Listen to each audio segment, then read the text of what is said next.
Hello, everyone, and welcome to the Tuesday, April 9th, 2024 Lawrence City Commission meeting. And to go ahead and get us started off, I believe we have an executive session. I move to recess an executive session for approximately 30 minutes to discuss a personnel matter involving a city employee pursuant to the non-elected personnel matter exception, KSA 75-4319B1. The justification for the executive session is to protect employee privacy. The City Commission will resume its regular meeting in the City Commission room at 30 minutes at 5:30 after the executive session is concluded. I'll second that motion. All right, I have a first and a second. All those in favor, please say aye. Aye. That passes 4-0, one commissioner absent. All right.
Oh, let me turn on my thing.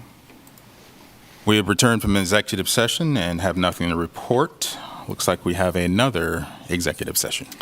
Move to recess in executive session for approximately 25 minutes to discuss privileged legal communications from the city's attorney regarding pending litigation pursuant to KSA 75-4319B2. The justification for the executive session is to keep attorney-client privilege matters confidential at this time. The City Commission will resume its regular meeting in the City Commission room at 5:55 after the executive session is concluded. Second the motion. We have a first and a second. All those in favor, please say aye. Aye. Passes 4-0 with one absent.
All right. Hello, everybody. We are back from executive session and have nothing to report. And with that, good evening again, and welcome again to the April 9th, 2024 Lawrence City Commission meeting. And with that, I'll have Sherry go ahead and give us a rundown. Thank you, Mayor, and good evening, everyone. To minimize distractions during the meeting, please silence your cell phones. For those attending virtually, please ensure you are muted and your video is off when you are not actively participating in the meeting. Excuse me. The city reserves the right to turn videos off or mute virtual participants. This meeting is being recorded and broadcast on the city's YouTube channel and cable channel 25. When the mayor calls for public comment, please approach the podium to indicate you wish to speak. Those participating virtually should use the raise hand function to indicate they wish to speak. Please leave your virtual hand raised until you are called on. If you have any trouble, you can send a chat, and all chats go directly to the meeting host. Please state your name before speaking, and all comments will be limited to 3 minutes. Thank you, Mayor. Thank you, Sherry. And with that, I'll go ahead and get us started. Starting with the agenda item B, approve the agenda. And I would entertain a motion on that. I'd move to approve the agenda, Mayor. Okay. Second. But first and a second, all those in favor, please say aye. Aye. That passes 4-0 with one absent. All right. And now I'll move us to item C, recognition, proclamation, and presentation.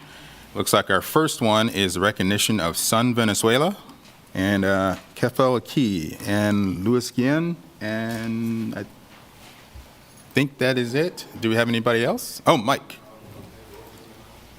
All right. Who'd want to step up and talk to this?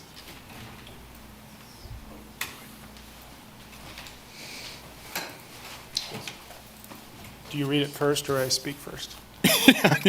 You can go ahead and... There's a little switch right by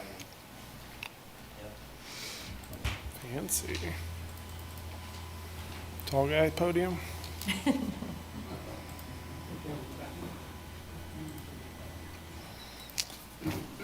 All right, ready? Yep. Commissioners, Mayor and Commissioners, thank you for allowing me to speak on behalf of Son Venezuela.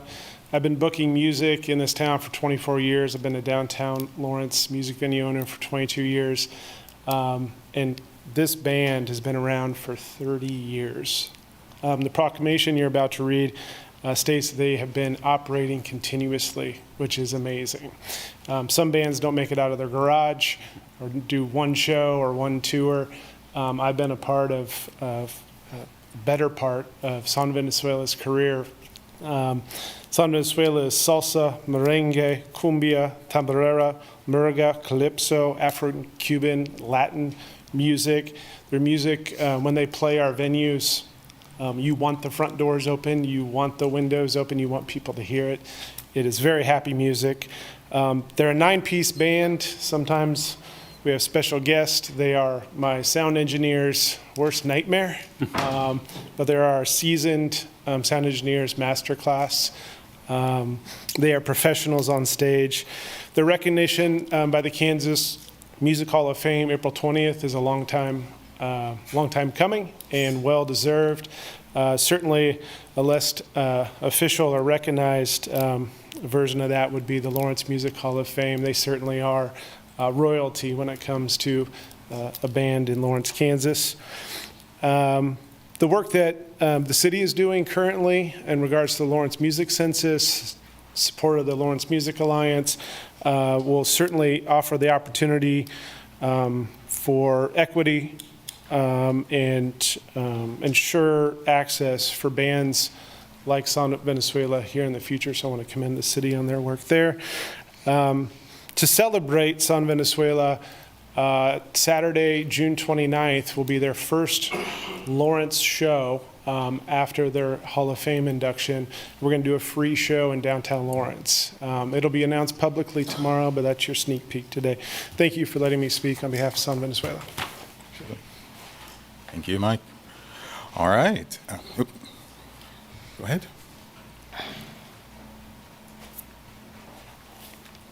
Would you like to say anything? Okay. All right.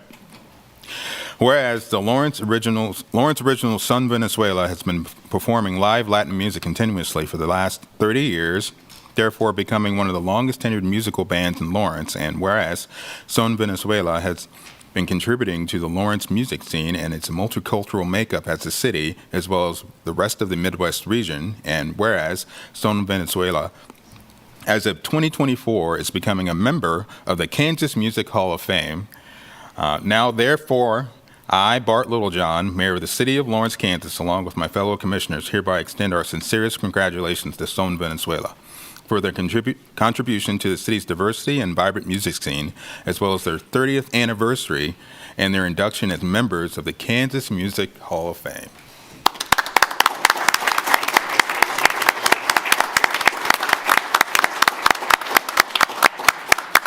Thank you very much. Congratulations. Thank you, Mayor. Thank you. Absolutely. Thank you, Mike.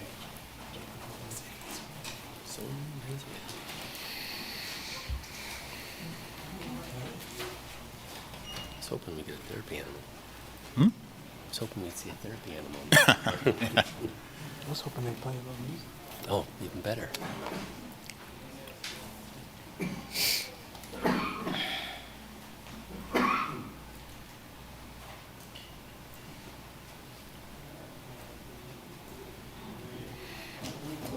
Okay. Let her exit.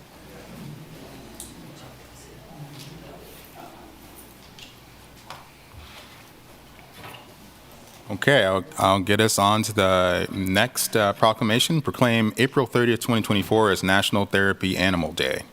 And I believe we have Bitsy Patton here to speak to this.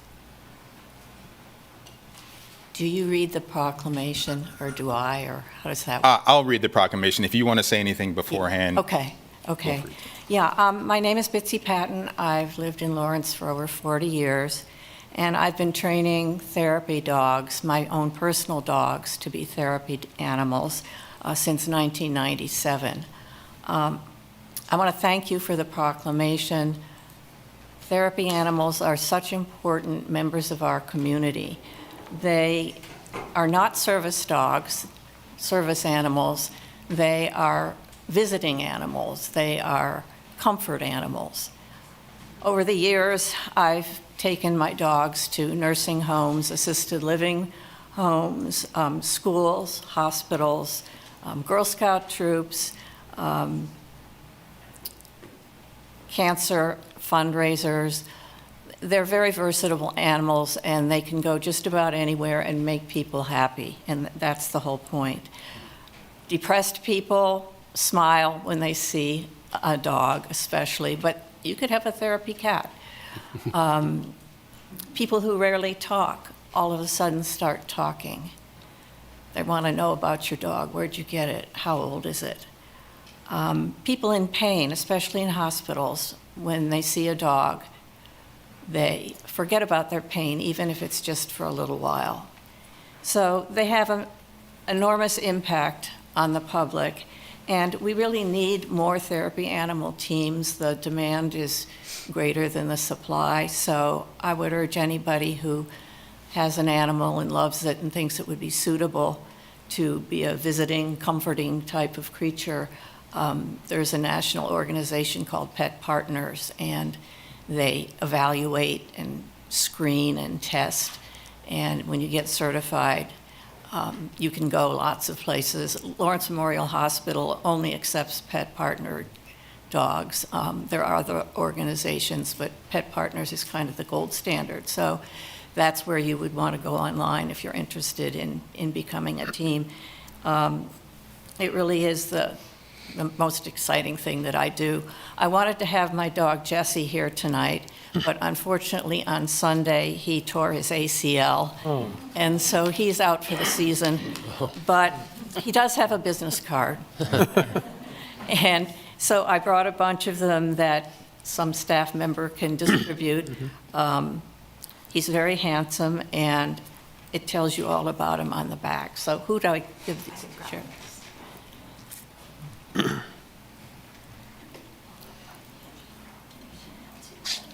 Okay. Thank you, Betsy. And Before I continue, when people are up there talking, if we keep down the talking in the background, the acoustics in this room are pretty interesting, so we can kind of hear everything. So I'd appreciate it. Thank you very much. All right. Whereas there are thousands of pet partners therapy animal teams serving in the communities across the United States, and whereas scientific research shows that interacting with therapy animals can reduce stress, relieve depression, slow heart rate, lower blood pressure, and strengthen the immune system, and whereas therapy animals in the city of Lawrence play an essential role in improving human health as well-being through the human-animal bond, and whereas therapy animal teams interact with a variety of people in our community, including veterans, seniors, patients, students, and those approaching the end of life. And whereas these exceptional therapy animals who partner with their human companions bring comfort and healing to those in need, and whereas we encourage more pet owners to consider them becoming pet partner volunteers to help our community by creating greater access to meaningful therapy animal visits. Now, therefore, I, Bart Littlejohn, Mayor of the City of Lawrence, Kansas, do proclaim April 30th, 2024 as National Therapy Animal Day and encourage our citizens to celebrate our therapy animals and their human handlers. Further, I publicly salute the service of therapy animal teams in our community and in communities across the nation. Thank you so much.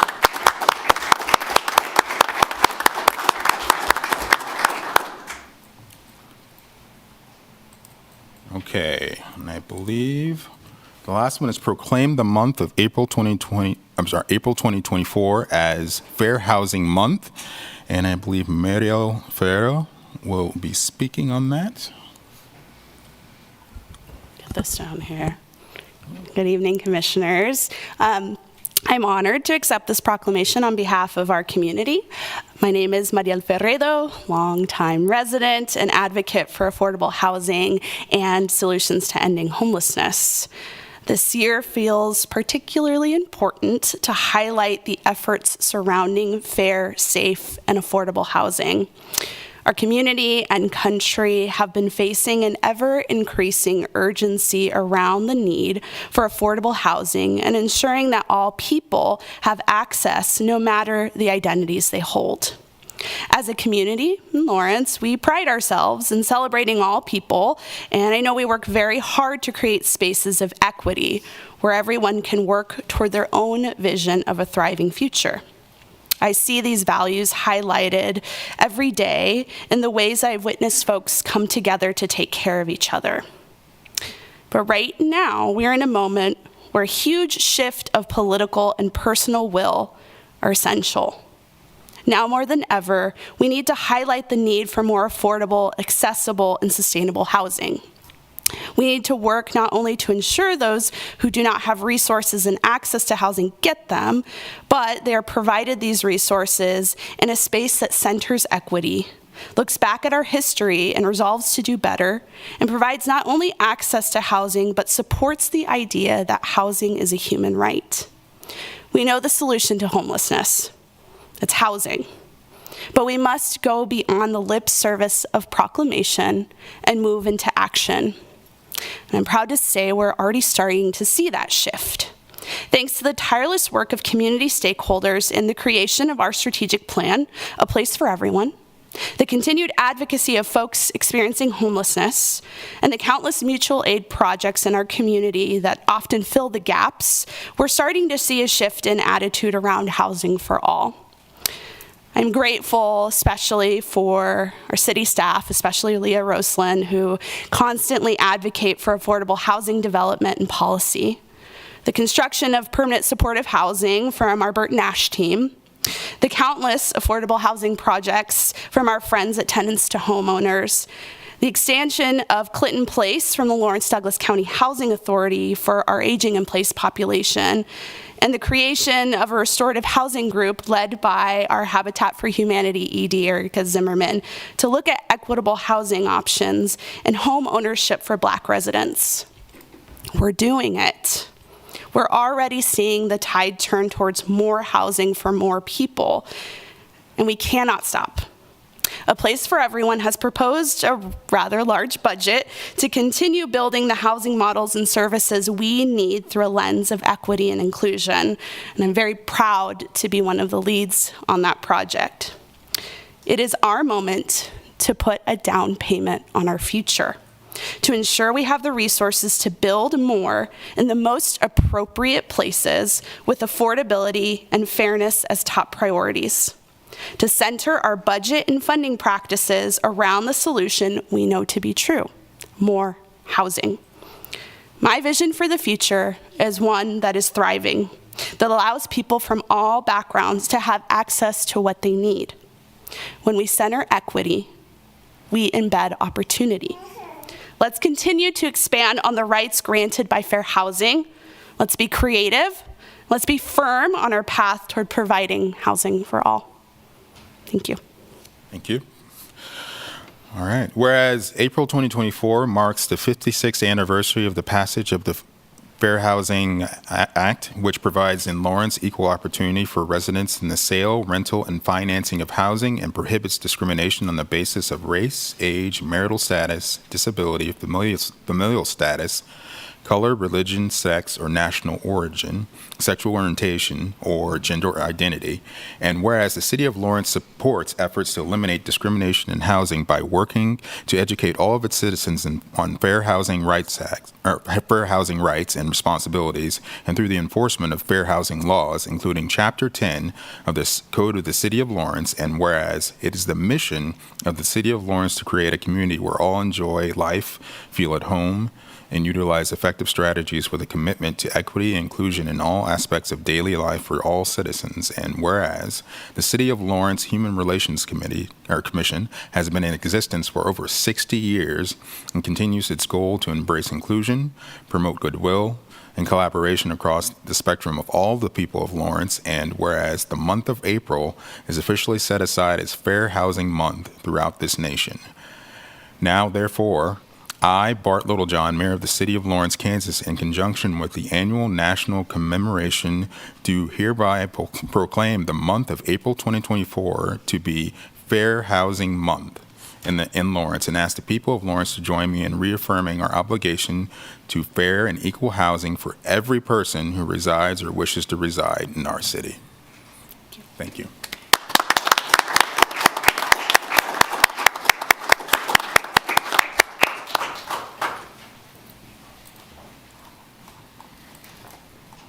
All right.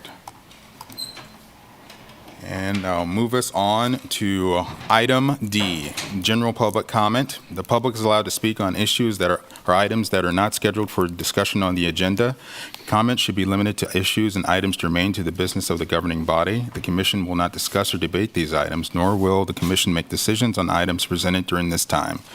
Members of the public will be limited to 3 minutes for comments. Okay.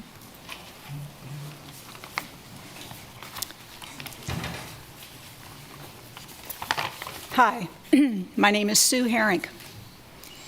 After reading about the agenda today, the proclamation about housing caught my attention. The last line popped out and blew up in my face. It's the last line just read by our mayor tonight.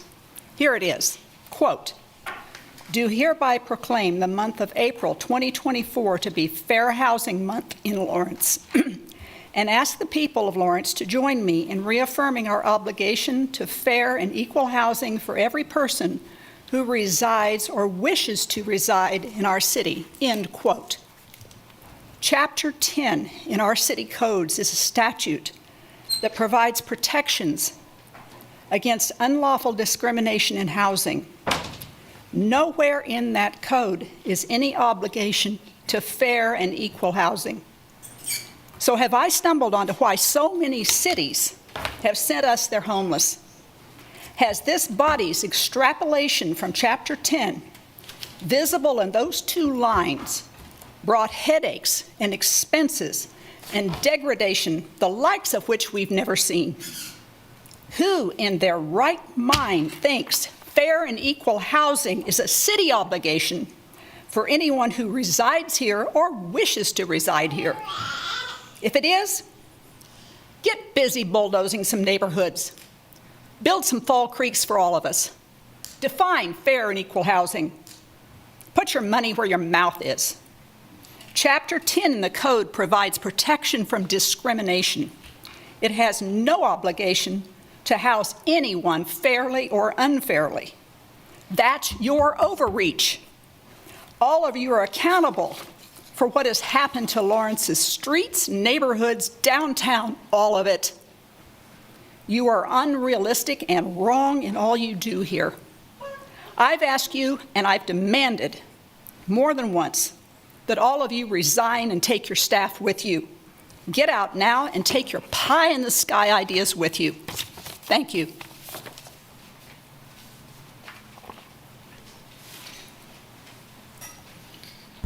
Hello, I'm Eric Hyde. Hello, Commissioners. I don't know how you guys do your job sometimes. There's a lot of negative comments. I used to be that way too, you know, but I realized the only way that you can really get stuff done is by trying to unite with people. So I always have things I want to say, but then I don't even want to say them. So but I did want to talk about the homeless a little bit. But first I want to say, because I heard her talk about the streets are bad. Incorrect. The streets are awesome. I've lived here most of my life. They're in really good shape. Downtown's looking great. Amazing. Incorrect. I did want to say about the homeless, there was a proclamation. I don't want to insult anybody, but I truly believe that the only way to resolve homelessness is for homeless people to turn to the Lord. That's just what I believe. Freedom of religion. And I also had an idea for all of you. I know that there was the brick on the doorsteps thing, and I mean, I was assaulted by homeless people on April 4th, 2021 with an aluminum bat. And if anybody wants to blame anybody, they certainly come after me with a bat. I don't want them to, but I'll be fine. I can talk to them. It's all right. But I think what you should do for the homeless issue is I think you should actually personally go. You can take the police with you. You can take other people with you. You should go to the camps yourselves and try to talk to these people. You might have already done that. I don't know. So, but that's what you should do. Just to talk to them, establish a relationship, just to show that you've got a heart. Oh, and that's also what I wanted to say, is that I went into Ability KC today because I'm getting another neuropsychological evaluation for my coma that I had 30 years ago. I believe I've completely healed, and that's mainly because I've turned to the Lord. I've read the whole Bible, all of it. I did that last year. This is one nation under God. So anyway, but what I want to say is that the woman who helped me at the desk, her name was Lenora. I asked her, what does Lenora mean? And Lenora means compassion. Her last name is Williams. And I looked that up, and that means protected. It also means helmeted. So that's a very godly coincidence, because a helmet is what saved my life 30 years ago when I was hit by that car on the bicycle on 27th Street. But I just want to say you guys are doing a good job. I know I've been angry with you before. I think you kind of deserved it. Sorry, but you're doing a great job now, so forget about all those mistakes, whatever. You're doing a great job. I don't really know what to say. I just want to say that other people just try to love each other and have compassion for each other. That's it. Thank you. Thanks, Eric.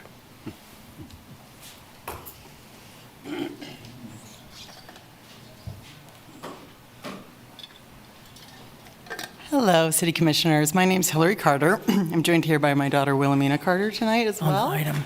And just wanted to request a reordering of the agenda on the consent agenda. She's trying to pull a consent. Item. I'm sorry. Were you trying to pull a consent item? No, I'm just pointing out like the order of things. So I was going to request that EC7 be taken off the consent agenda. I think that is trying to pull a consent item. Okay. Which is not for public comment. So. Yeah, so wanted to see if we could do public comment for that agenda item. But then agenda item E. I'm sorry, I'm going to have to ask you to stop unless it's something not related to the consent agenda. Okay, yeah. Yes. That's fine. That'll be next. We'll get Yes. that. We'll get to that. Yeah. Thank you. Mayor, just so I'm clear, we will not be opening it up for anyone to pull it. So if she wants to request something to be pulled during public comment would be the time. Oh, okay, fair enough. Yeah, she's talked to me. Yeah. Okay. So I apologize, Hillary. It's coming. It's coming. Commissioners, I'm David Penny. My uncle was the chairman of the Democratic Party here, and my grandfather was county commissioner as a Republican. So, but I want to address an issue tonight. I used to be on the city's commission. This is in the late 80s and early 90s with Bob Shum. And what I want to address tonight is a nonpartisan issue. It has to do with what I learned from Buford Watson, probably the wisest city manager I know. In fact, he was the president of the city managers of the whole United States when I was there. He died on our shift. And he explained to us that basically the city commissioners are public servants. I haven't heard that in a long time. And what it has to do with, everything that we get as citizens here are given to us by monopolies, big corporations, the city, and all these are monopolies. Buford explained the purpose of his job and of the commissioners is to maintain that the citizens here get a good price for what they're doing. In the last 25 years, that hasn't been done. And I assume that, for instance, my utility bills, gas, electric, all these are coming to me, and I assume they were being done properly. They're not. I looked at about 18 months ago, I got a shocking gas bill. Looked at it, and as you go through it, there's real mismanagement by Black Hills. And I'm paying about 50, not on the delivery, the system that delivers it, but on the gas itself, I'm paying over 50% more than I should be paying. Electric, I think it's the same way. I haven't looked at it in full deal. But we're paying millions of dollars more, the citizens here, to these monopolies that are not just. And if they have mismanagement, there's a Storm Uri that was in it, we're being charged for that. They got gouged for 10 days, $125 million. They're passing it on to us. It increases the cost of my gas by 30%, over 30%. But they're buying gas at twice the price. They list twice the price that I know what is the commercial market is. Not just the spot market, but the futures market. And you hedge on those. They didn't hedge. They got hit, and they're going to pass it on to us. It's irresponsible. So my deal is, you as commissioners and the city manager need to go back and bring these people accountable, these large corporations, and even the city. One more thing. Tipping fees. I'm sorry, sir. Okay. It's time. Okay. I'm going to pass over to my wife. She's got a few more comments. Fine. Hi, I'm Carmen Penny, and I, like he said about a year and a half ago, we saw that, everyone said the prices were going up. The rates were going up. We got notice of that. But as we started looking at the bill, not only this Storm Uri that he was talking about, in 2017, and we've been residential, in 2017, this is now 2022 that we were looking at it, 2017, somebody switched us to commercial rate, and we found it in 2022. And we fought it with I always want to call it Kansas Public Service because that's what it was before.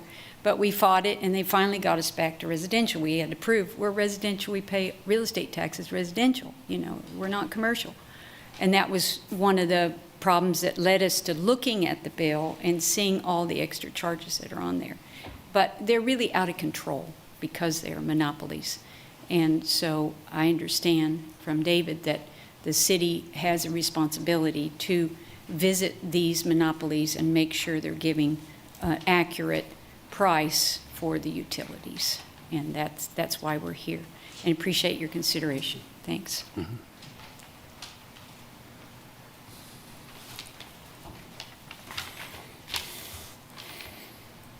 Hi, good evening, Mayor Littlejohn, Bart, Lisa, hi, and Vice Mayor Deaver and Brad.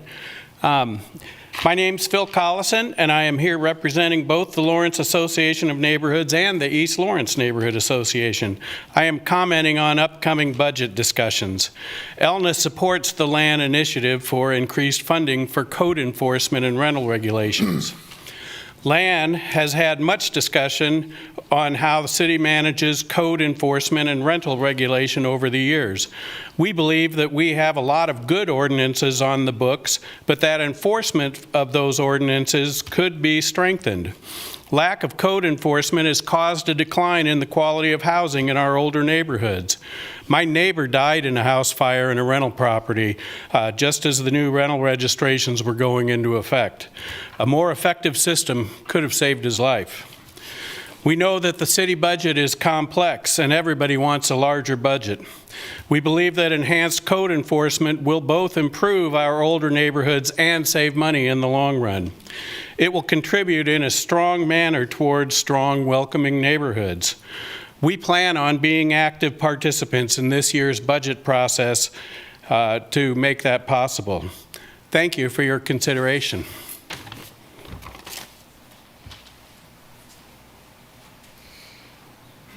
Good evening. First off, I'm so sorry for what's happened this last week. Civil discourse is something that our government supports, and I think we've lost some civility. And I've been quite surprised the last 2 meetings I've come to. There's a loss of civility. I know we all feel really passionate about some things, so I hope you hear some civilness out of some of our population this evening. I got 2/3 of the way through what I was going to say last week, and since I didn't pass out from stage fright, I'm going to finish my final third. So I'm just going to dive in here. I've always been proud of my quirky, funky town, and I want to defend my town, but what can I say? The actions of our residents and our rising crime speaks for itself. As our parks become homes to the homeless and our children don't play there anymore, our library is inaccessible due to dangers present all around. Our roads are some of the worst in the area, and I do travel to KC and Topeka areas, and that is true. Our cost to live here rises and rises. You're losing your loyal Lawrence locals. Even if we stay, it's with head shaking and saying what's going on with this town. All too often, the extreme voices are the ones most heard, and I've heard a lot of extreme voices here this evening, and I support passion, not against that, but I think we need to be civil. These folks are, to their credit, involved and engaged on the political and civic level. This is to be commended. It's the uninvolved and non-engaged, likely moderate voices like my own that often go unheard because we don't speak. Shame on us for not speaking up and not being more engaged. Hear my feeble voice as I raise the leadership's awareness to the rising bewilderment and sadness that's growing in our moderate population. Moderate being defined as those of us who do care, and we have a lot of compassion for the unhoused in our community, yet we're deeply concerned for the measures approved by our leadership, leaving us and our families feeling vulnerable and categorically overlooked. And yes, I do fully acknowledge this is exactly how our unhoused community could be defined, but I don't believe in righting one wrong by committing another. This belief is in every circle I occupy, from hourly workers to teachers to business owners to doctors and lawyers. It's the same concern: safety and funding and what is happening, where is this going, how bad is it going to get, is the city even listening to us? It comes up in casual conversation in the primary care medical office where I work. The patient comes in for a health concern, but our city's homeless crisis somehow makes it into the conversation. It's like casual talk, the shaking of heads. Do you realize this? This is becoming a unifying topic like the Chiefs going to the Super Bowl or KU doing well in the postseason. It is the topic of conversation. I beg each of you to listen. Leadership is hard, it's thankless. In my history of leadership, I've been guilty of shutting out input to decision making because no one person knows all of the details, the angles, the nuances behind decisions, and it's exhausting trying to converse with those who only have a snapshot view. I've had to check myself. Is this my pride, or is this still the right direction which to lead? We need leaders who can do this, and I believe this leadership believes it's doing these things. When the voices in the community begin to unify, please assure me that you're listening and haven't become so goal-driven that you're blinded to factors not considered in a fallout, perhaps not intended. I do thank you for your leadership. We need leaders, and I wrote this before last week, and some hard things happened to you guys. Okay, thank you. Thank you.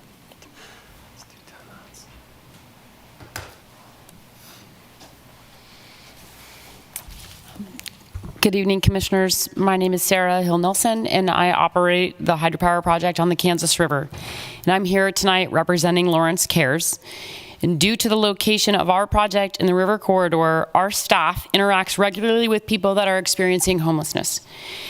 We have had varying levels of familiarity with different people, but I can say that across the board, we have done our best to assist people and connect them with services.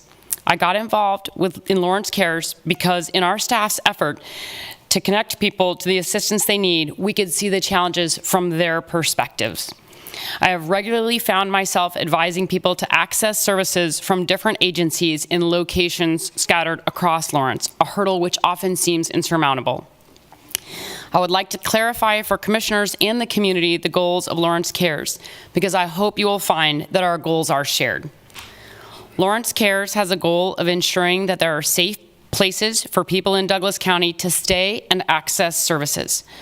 From our start as a group of downtown business owners, we advocated for proper funding and an expansion of the Lawrence Community Shelter to be able to serve more people more effectively.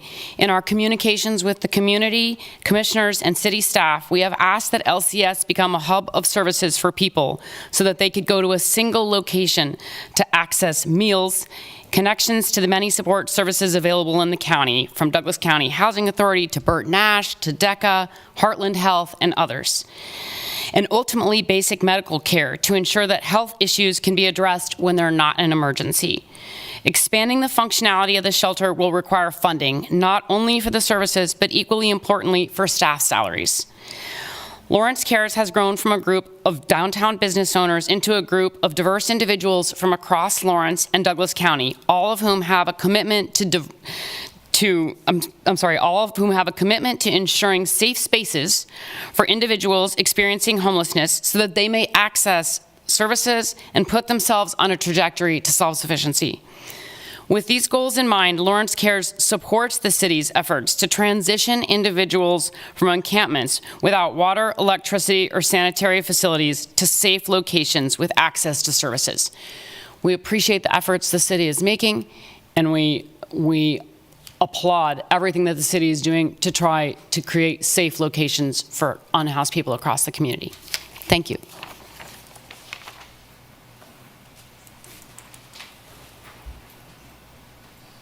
Good evening, Commissioners. Ted Boyle, North Lawrence Improvement.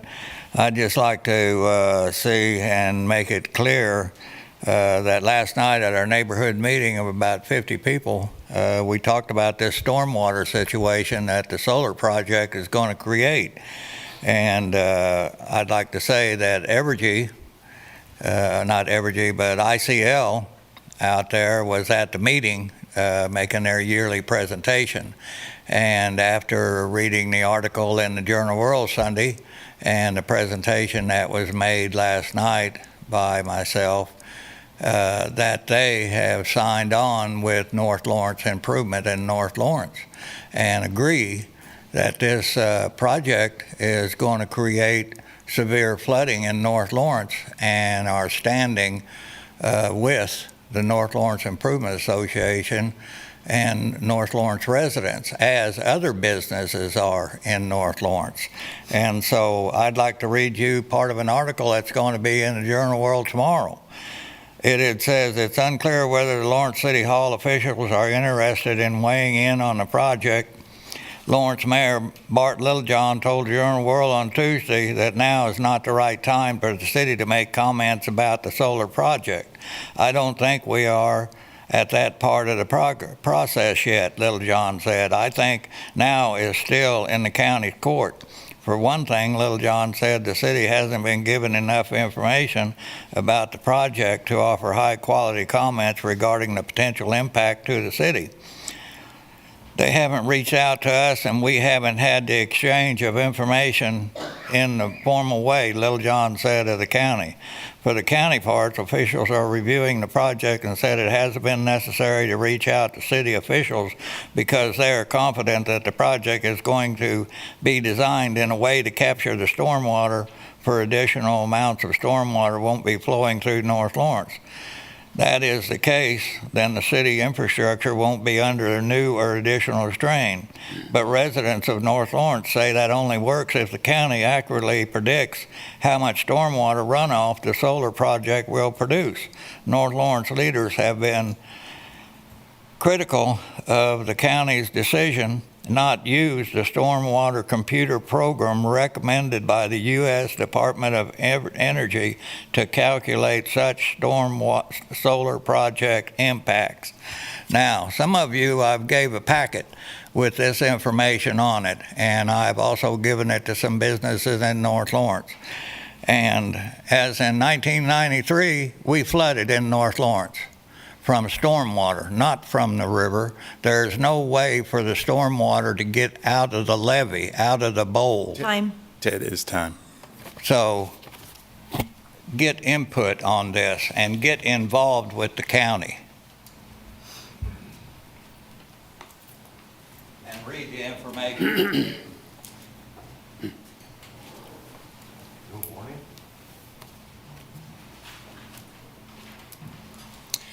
Good evening, and my name's Ron Gacious. I'm here to speak to you about the homelessness issue. I'm informed by the years I spent on the city's Affordable Housing Advisory Board and the reading I did during that time in the last couple of years since I've been off the board, and by the conversations I've had with friends across the community, my neighbors, and listening to the advocates from all the different stakeholder positions in the community. I believe the unsanctioned camps for those without housing create a barrier to providing people with the essential services they need. To many members of the community that I've visited with, myself included, the unsanctioned camps have created increased risk of harm for the inhabitants of those camps and have increased the conflicts that they have with the neighbors that they come in contact with. I support continued increases in our capacity to house individuals and to help them secure the health care and the other services they need to thrive in our community. My concern is that the unsanctioned camps have created such a discord in our community and disagreement that they jeopardize, that the conflict itself jeopardizes the support we need from the community to continue adequately funding these other essential programs.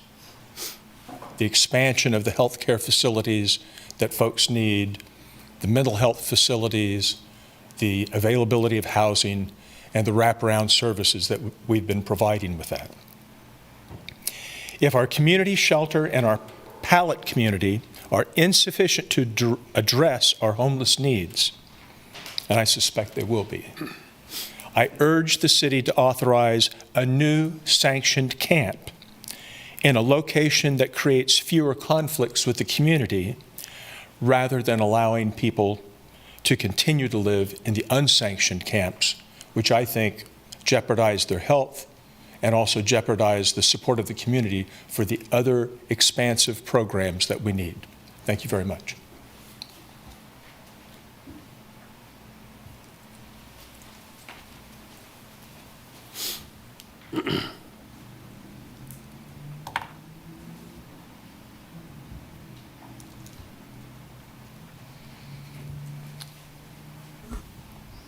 Hello, Commissioners. My name is Rick Renfro, and that's starting the clock. I'm going to be done in 20 seconds. I want to thank you very much for starting the move on these unsanctioned camps. You told us you were going to start moving the people out of there on April the 1st. It's been done. The people in the unsanctioned camp are Gandhi.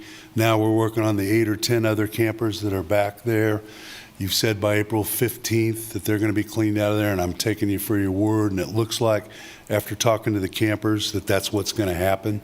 So I'm looking forward to getting that place cleaned up there and then moving to the next camp, which I assume is going to be Camp Track, and I assume that's going to be on April the 17th, so we give them 30 days to keep moving out. And I appreciate all the work that the city staff and everybody on the ground floor is doing to start with this plan and making this happen.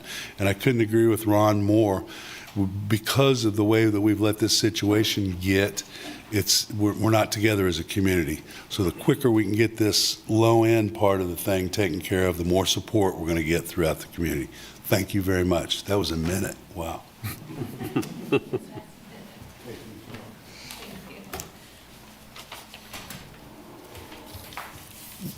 Commissioners, staff, my name is Chuck Magrill. I've been involved in the community for 50 years or more. The city has taken steps in the past year to bring forward numerous actions to respond to the increased numbers of people left sleeping in our parks, alleys, and along our riverbanks and train tracks. And we're seeing some achievements. Our capacity for safe shelter is greater than ever. Steps are underway to unify services to those most in need of assistance. Direct communication with those outside agencies who have dumped people on the streets of Lawrence has served to get those agencies to reassess their responsibilities. We may not have the buy-in we would seek from legislative funding, but frameworks are emerging. Multiple approaches to helping address the problems will return their own successes. For instance, whether you use the phrase homeward bound or natural supports, the efforts to help people find a way to get back on their feet by reconnecting them with family and friends is a valued step. It may mean a reconnection across the state or in another part of the country, but it's an important component of the plan to help homeless people in our community while dedicating the most intensive efforts to help Douglas Countyans who have slipped into a precarious situation. Watching similar situations in communities across the country, we can confidently say that compassion is important, but so are consequences. City staff and those of you on the commission are wise to advocate for the best allocation of our community resources to address issues of homelessness to achieve the greatest benefit to our community health and safety. Just as there are an array of factors that have resulted in someone spending the night on the street, we're seeing an array of approaches emerge from the city and the contracted agencies to find the wisest route for each individual. I wish we could proclaim mission accomplished, but we're all wise enough to know there are major steps remaining in our work to restore the sense of humanity for people in our community, and the price tags will continue to increase. We should proceed with the thought that the state and the feds may lag in their willingness to fund the work we know lies ahead. So we would be wise to maintain an element of modesty here. We have a tradition of grand ambitions in Lawrence. Let's keep our vision strong, but not be timid about recognizing those times when consequences need to be addressed in keeping with our community values. This is an important issue for Lawrence, and thank you for your ongoing attention to the needs we see. Thank you.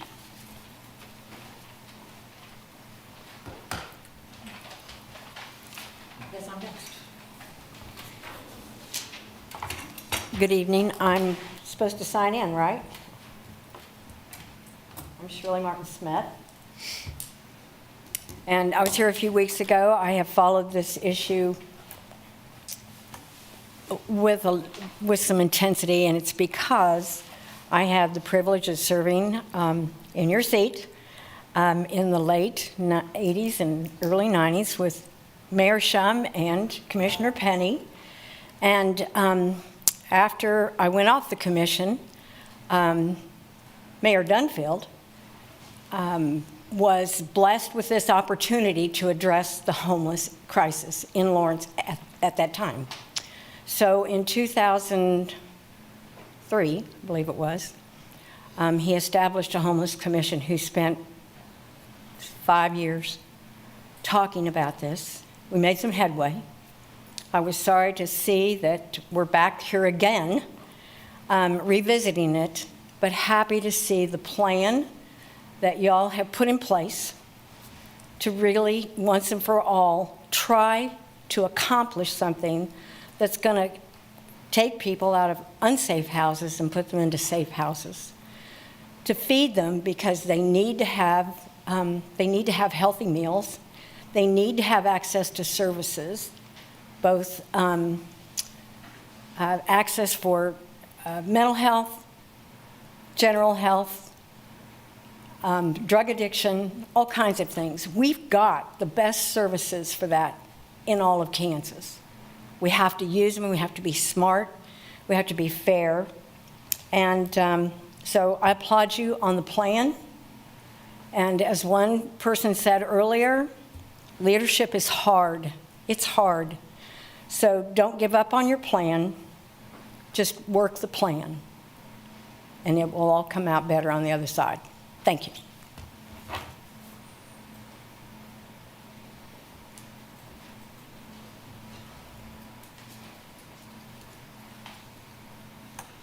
All right, any additional public comment in the room? Look at who you heard from. The business owners that wanted to criminalize. Lots of people I've never seen once, been out at that camp every single day, been to other camps every single day, haven't seen these people once. They're thanking you now. Awesome job, commissioners.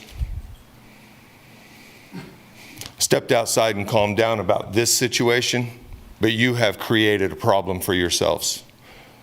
I'm telling you right now that I have an attorney ready to file that. And it will happen. That is direct fucking bias, and you guys are guilty.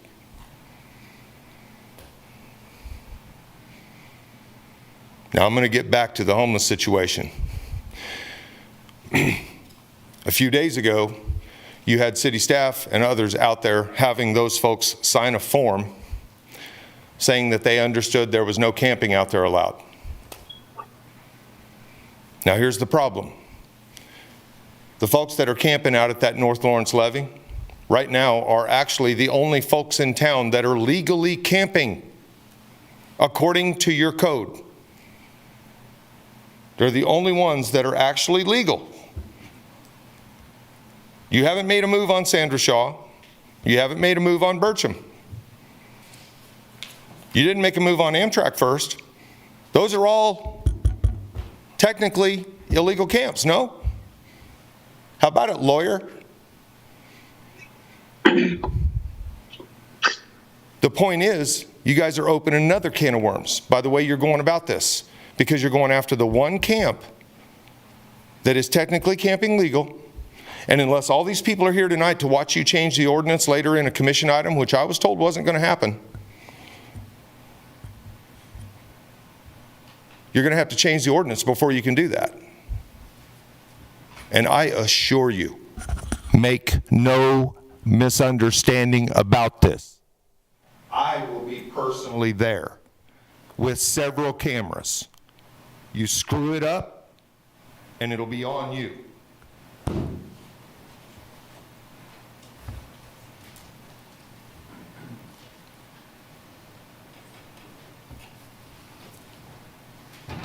Hi, I'm Chris Flowers. I just had some thoughts. If you're going to end this whole camping, what happens if someone's been banned from the shelter or they can't go there? Like you say, you have a place for everyone. Well, where's their place if they're banned at the shelter? Are they allowed to camp? And also, what about people who don't want help from the government?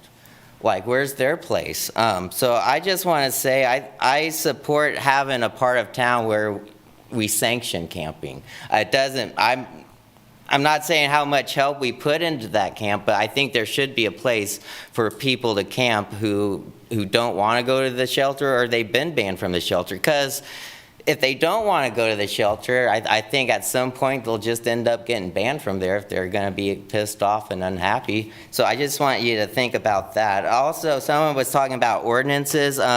We need less ordinances. I'm just wondering, when are you all going to get rid of the ordinance that bans more than 3 unrelated people from living together? That's an ordinance we need to help the housing situation. And also, we spent less time on minor things. We'd have more time to spend on important things. So I just want you to think about that. If we're thinking about ordinances, we need to be thinking about which ones do we not need anymore. Because I think we need less government overreach. And so get rid of some of the ordinances. But something, I didn't even realize this till just now. I mean, I didn't look at through general consent, but why is the changes to Mass Street, why is that even on the consent? Why is that not a regular agenda item? I mean, there were numerous meetings. Chris, that's already going to be discussed potentially. Oh, I'm sorry, old habit. So you can continue. Sherry, can you give him back like 20 seconds? Yeah, I'm just saying that I went to one of those meetings, and I support making changes to it, but I don't think changes should be made to something on a consent agenda when the people who went to the meetings that they're going to be at home, you know. And I work with someone who was pissed off about those changes. When I went to the meeting, I told him about that. He's like, well, he has no idea about it. And if you look, I looked at the headlines at LJ World, they just talked about the regular agenda items. So I think a lot of people don't even realize that you all are going to be making major changes to Mass Street. And I think it should be a regular agenda item, and I'm just asking if you make any kind of changes to it that at least go, I think you should just put it back, you should push it back to next meeting and put it on the regular agenda. Thank you.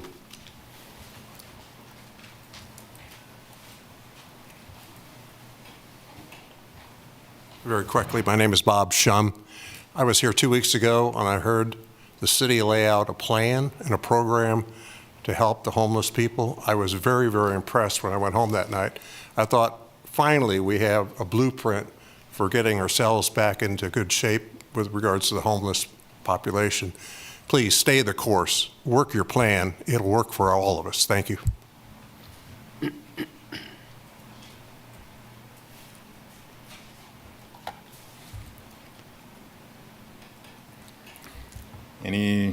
It's not looking like any additional public comment here. Sherry, any online? Sherilyn Wells. I have never thought it was a particularly good idea to hand really vulnerable people a tent and somehow expect them to cope with that. But it was done because there was not enough affordable housing, and it's become less and less available. I think you've got a good plan going, but my general observation was that those with the deepest needs, to me, sometimes have been at the bottom of the list and not at the top. And I think if people would have addressed the people with the deepest needs, people with the worst mental health problems and worst addictions had actually been addressed before now, you wouldn't have some of the contention and upsetness that you have now. I hope that that will change. I absolutely and utterly believe that housing first is a great idea, because then people without housing are not going to recover from much of anything. And I think housing first is a great idea, even for people that have serious addiction problems, because they can be given an opportunity. You don't just put people in housing and leave them there, but you just cannot recover from much of anything while roaming around homeless. It's just impossible. Thank you.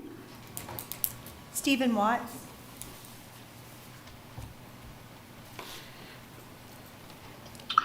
Thank you. We're going to shift gears. The town commissioners all have an email that I sent to, actually, and I gave them for the agenda as well, and this is in relation to that. I'm here to restate what is in one of those emails with respect to police training. And certainly, we don't need police to go beat people up to move them out of the camps. And evidently there is some training going on across the United States which sort of underscores the warrior training. I'd like to see an action item made for staff to answer the question posed in the April 1, 2024 email that you can review relative to the use of a specific vendor of so-called trainings for police. I'm simply asking, is our town in bed or paying money to have this kind of training? Where is the transparency this body claims to embrace? What is the problem in quickly answering informed questions from we the people by our town employed staff? Data reveals that trainings from the organization NJ Criminal Interdiction Limited Liability Corporation, doing business as Street Cop Training, include a glorification of the use of violence coupled with the promotion of a warrior approach to policing. This data, provided by an official state of New Jersey comptroller report, notes, among other things, instructors teach police to stop motorists without a lawful basis and to illegally prolong traffic stops. The report further reveals instructors denigrate women and racial and ethnic minorities. They belittle internal affairs of their own departments and dehumanize civilians. That's us out on the John Q. public streets. The trainings from this company seek to normalize discriminatory and harassing behaviors by police who are public servants and who are supposed to be held to very high standards. Is our town paying for this manner of training? Private companies setting up shop to provide police trainings after academy trainings are unregulated. Nobody's watching. The owner of Street Cop Training is one of the primary trainers of this organization. He stated during a recent training convention with about 1,000 police civil servants from across the United States in attendance, quote, "I don't want a hero's exit. I want to effing die at like 91 with hookers and cocaine around me," unquote. This guy washed out as a cop person, quitting just as he was being named in an excessive force lawsuit for racial bias and false arrests also, according to the state of New Jersey, as well as CBS News in New York. The New Jersey Attorney General is requiring retraining for all Ross, New that's Jersey time. police who have received training from this company. Jerry, can you Please have the question answered, Mayor. Thank you. Thank you. That's all the comments, Mayor.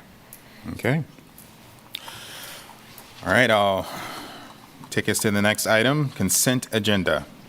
Items on the consent agenda are considered under one motion and approved by one motion. Members of the governing body may remove items for separate discussion if desired. Members of the public may remove items identified as quasi-judicial for separate discussion if desired. Members of the public will be limited to 3 minutes for comments. Would any of the commission like to remove items? I believe. Yeah, I have two items I want to remove, item E7A and E7C.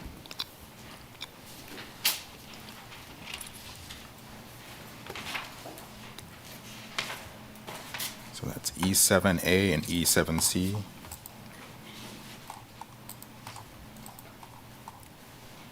Okay. Any additional ones? Sir, I don't have any. All right, and it doesn't look like there's any quasi-judicial. So the only thing about that as well is given that we usually have item F as items removed for separate vote, would we want to discuss that then or at any other time? I think we're going to move on that after we approve the consent. Okay, let's prove that. So, no other items? I would entertain a motion then. Go ahead, please. I move to approve the consent agenda with the exceptions of item E7A and E7C. Motion. First and a second. All those in favor, please say aye. Aye. Aye. Passes 4-0, one absent. Okay. And now. So, so. Item F, where it typically would be. Yeah. Mayor, I would entertain a motion to have those two items, E7A and E7C, to be moved to the regular agenda items number 2. Okay. I would second that motion. All right. Do I have a first and a second? All those in favor, please say aye. Aye. Passes 4-0, one absent. That will be our second agenda item. Okay. Going to our first agenda item, consider a DP-24-1000, a 108-unit multi-dwelling residential development located at 5555 West 6th Street, submitted by Land Plan Engineering on behalf of GB Albadora, SP LLC, property owner of record. Mayor, do you mind just, because some folks might not be as aware of our meetings, just so we can clarify what happened, just that those two items that were pulled from consent are moved to the regular agenda, but they'll happen after the normal this agenda item that was scheduled. Correct. They will essentially be the second agenda item.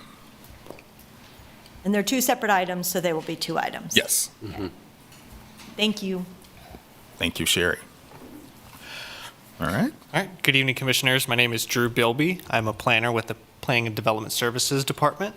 As mentioned, this is a development plan. That's what DP stands for 5555 West 6th Street, the Alfador Apartments. So first off, some background on this. In 2007, this project was originally proposed. It went to Planning Commission and City Commission. Due to the significant public feedback during those two hearings, a compromise was proposed between staff and applicant to propose a access gate on the southern access point of the lot. At the time, Stone Ridge Drive to the west of the property was the only access point onto 6th Street. It was brought up that cut-through traffic could be an issue for the neighbors to the south. Jumping to now, removal of the gate happened by the property owner and was a code violation. They were instructed that the removal of this gate would require a new final development plan, and that's why you are seeing this now. That is now being reviewed by staff, planning staff and municipal services. So from the planning perspective, there was no requirement for the gate when it was originally reviewed in 2007 and now. As I mentioned, it was a compromise between the neighbors and the applicant. Looking at the reviews now, Chris King from the fire department has stated that the removal of the gate is not opposed by them. However, if the gate is put back, they do need to have the emergency services ability to open the gate immediately. And they did note that 2 access points are required at all times for the emergency services for this lot. As part of your packet, there was a traffic study proposed that was not required due to the access, as mentioned with our municipal services. I believe Dustin Smith, one of our engineers, is here in case you have any questions regarding any municipal services requirements. That about sums up my presentation, and if you have any questions about any of the planning side, I'm happy to answer them. Okay. Thank you. And before I have open it up for questions from the commission, would the developer want to come up and speak to this, or would they be available?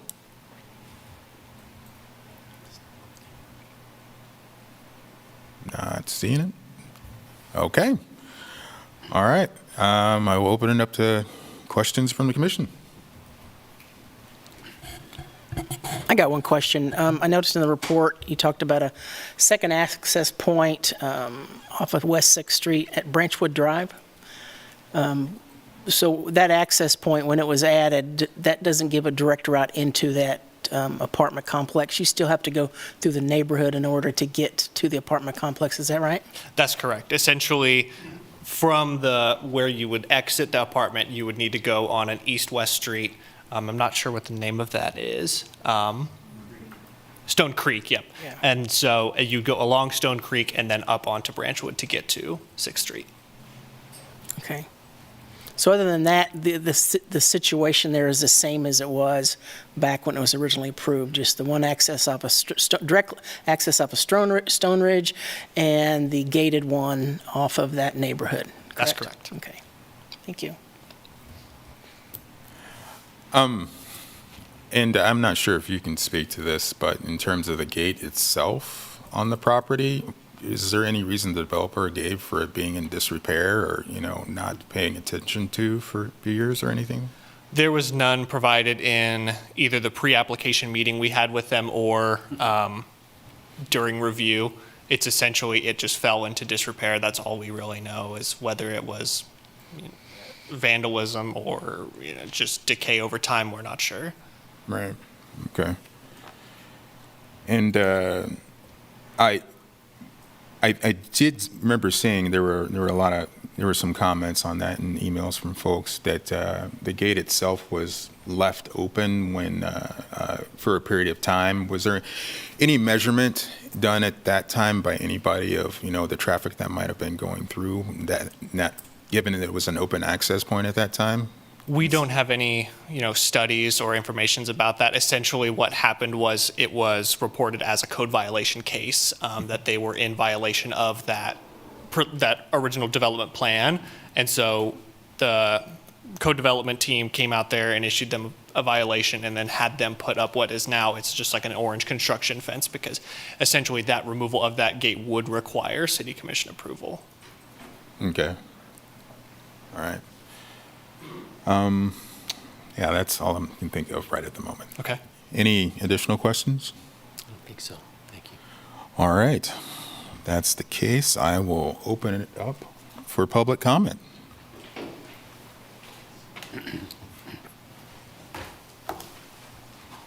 Hello, Commissioners. Thanks for your time. Kevin Loos, 913 Stone Creek Drive.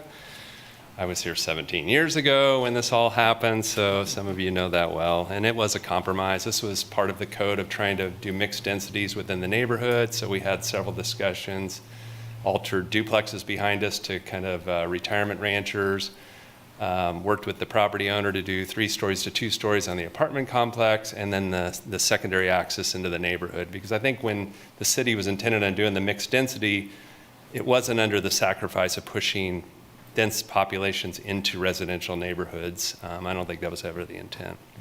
And materially, nothing's changed since then. The gate fell into disrepair completely on their own. We've had multiple conversations. My wife's called them. They just had no intent on fixing it. When the property ownership changed from the original property owner to the secondary one, they pretty much just said, we're gonna let it go.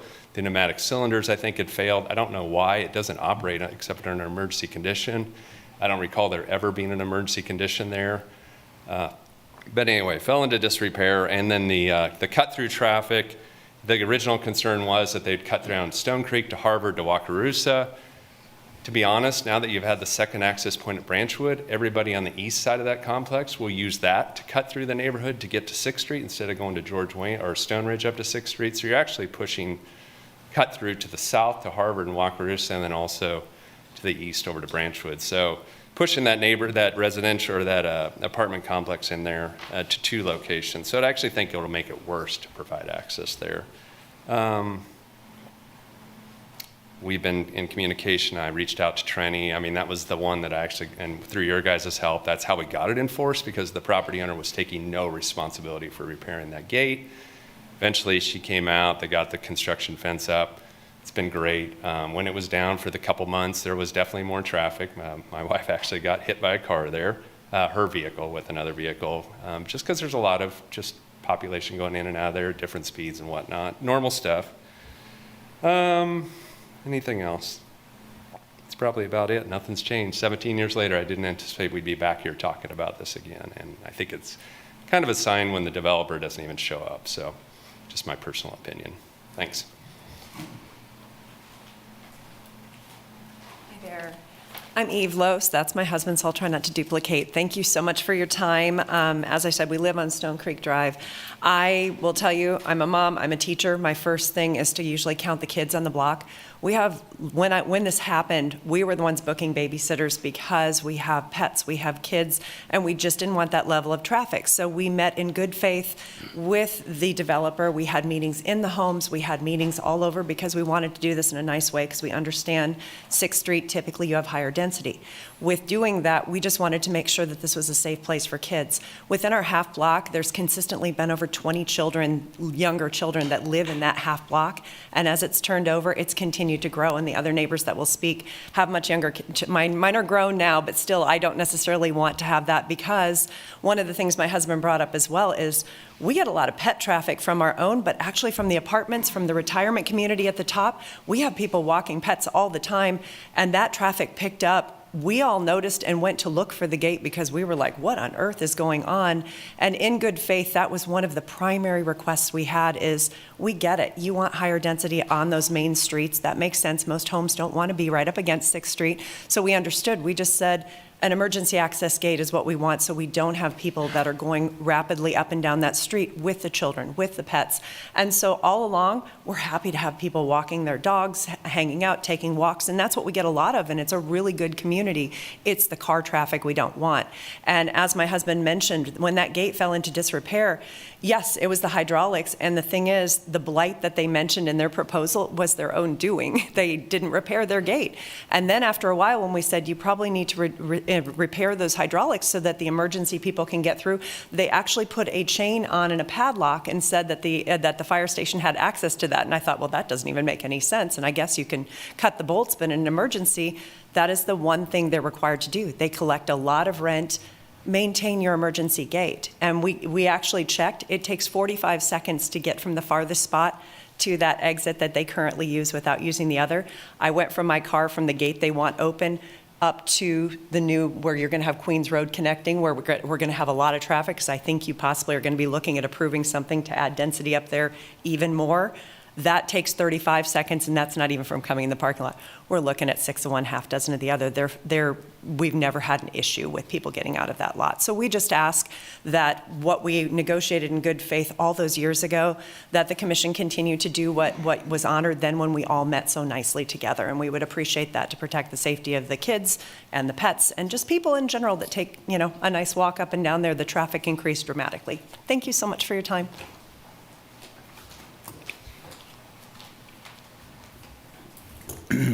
Good evening.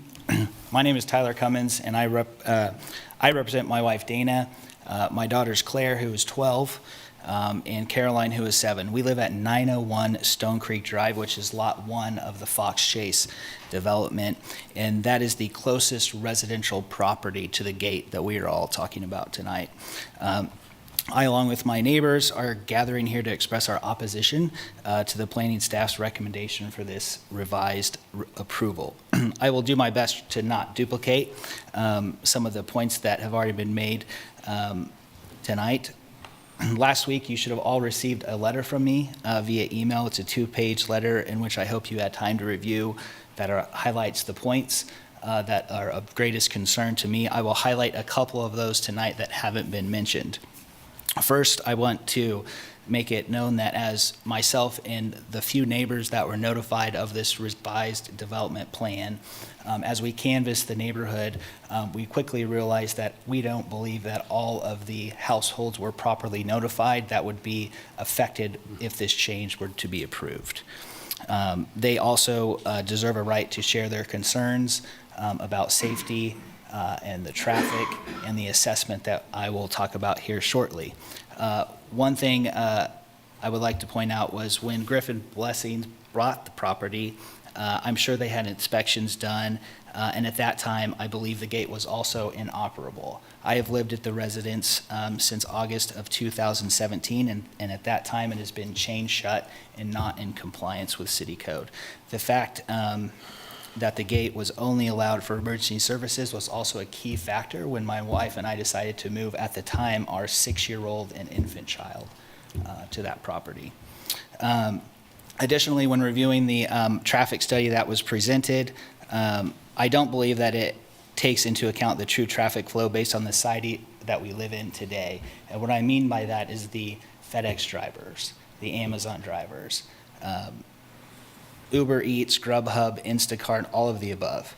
When the gate was removed for about 4 months, I, along with my neighbors, noticed the influx of traffic to the point where at one point I was mowing my lawn and just had to stop and gaze at all of the cars that were coming in on a Saturday morning. Furthermore, and probably the biggest point I want to make before my time runs out, is that we all experienced a significant increase in our property taxes due to the Queens Road assessment.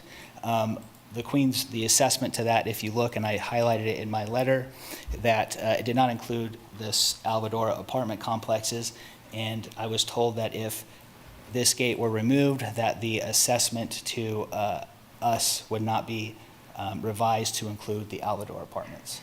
So I thank you for your time. Thank you.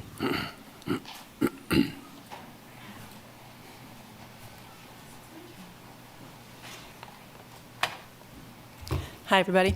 My name is Abby Craig, and I live at 900 Stone Creek, right across the street from Tyler and from the gate that is in question. We have 2 toddlers who are 2 and 4. And when we bought our house, before we had our kids, we bought it because the gate was going to be emergency access only, that there wouldn't be additional traffic that would keep our future family safe. Our concern, as stated, is the southbound traffic primarily. I truly don't believe that most people will use the gate going to the north. To get to 6th and Branchwood, it's not worth their time versus going out at Stone Ridge and 6th Street.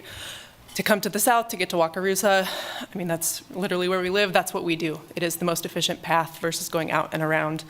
And much like Tyler, watching cars passing, I loaded my children into their car seats one morning and counted 8 to 10 cars in the 5 minutes that I was out putting my kids in their car seat.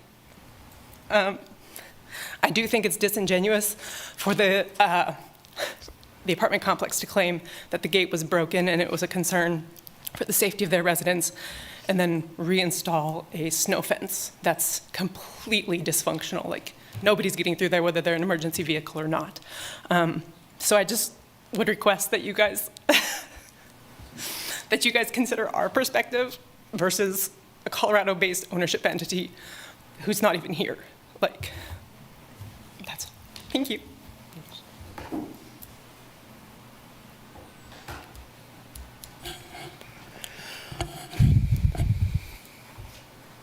Hi, David Baston. I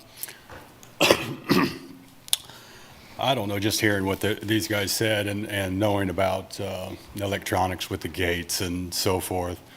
I mean, yeah, if the Rams were bad, that's about $10,000, but the fire departments, they have many other places in town where they're just padlocked. So, I mean, this company took it upon themselves to take it down, knowing that it was a code violation.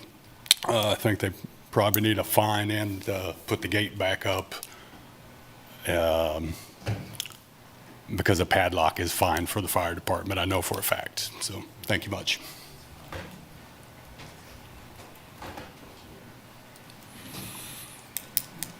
All right. Any additional public comment here in the room? Not seeing any. And Sherry, is there any online or in Zoom? No, Mayor. Okay. I'll bring it back to us for further discussion.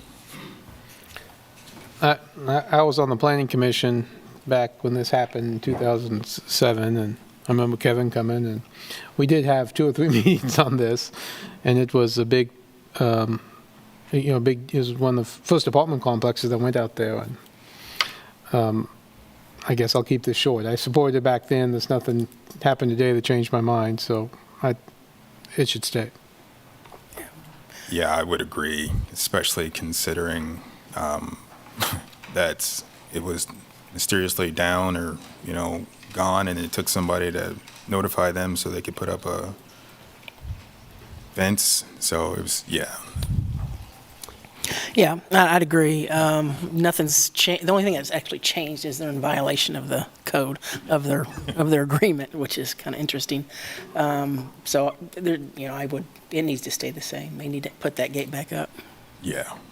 I'm sorry, Vice Mayor No, that's Dever. great. I agree. This development had a notorious problem with their city-required landscaping trees along 6th Street, and I can't count how many times I went by and wondered, they would die. And they're still lacking quite a few in compliance. So this is just another example of their lack of maintenance of this, or really adherence to the rules to the site plan that they agreed to. So I wouldn't be inclined to change that based on the input we've gotten tonight, and then also the existing condition. Yeah, there's already 2 points of access, so I think. All right. I think if everybody's ready, I think this is going to be a short discussion. I think the motion is to approve, so I guess it would be a motion to deny. I move to deny the revised final development plan DP 24-1000 for Aberdeen on 6th, located at 555 West 6th Street. I'll second the motion. I have a first and a second to deny, and all those in favor, please say aye. Aye. Aye. And that's 4 and 4 to 0, 1 absent to deny the revised final development plan. So, and layman's term, the gate stays. So. Yeah. I don't know about that. Not me, not me. No. 2041.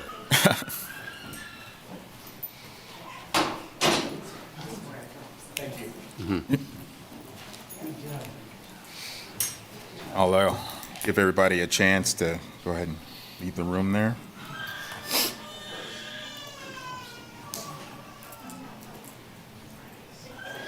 Sounds like we're testing somebody's patience out there.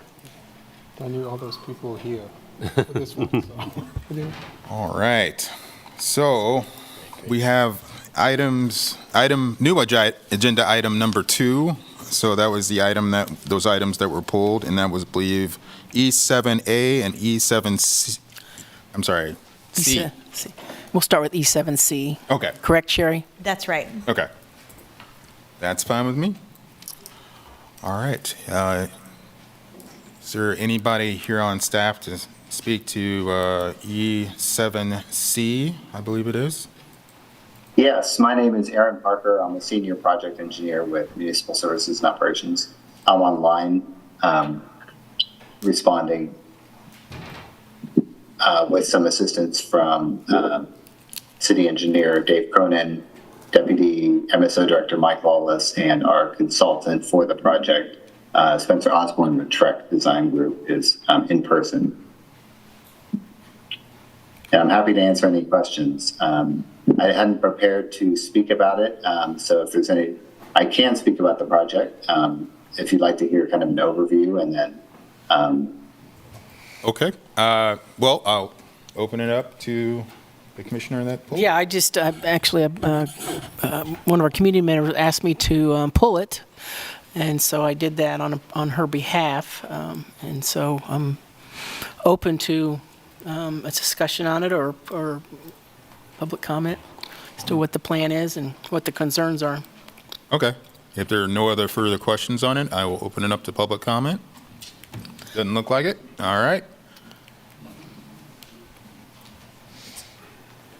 We do. Yeah. Hillary's. Here you go, Hillary. And I apologize again earlier. That's okay, Mayor. No problem. Kurt, are you able to pull up my presentation for me, please?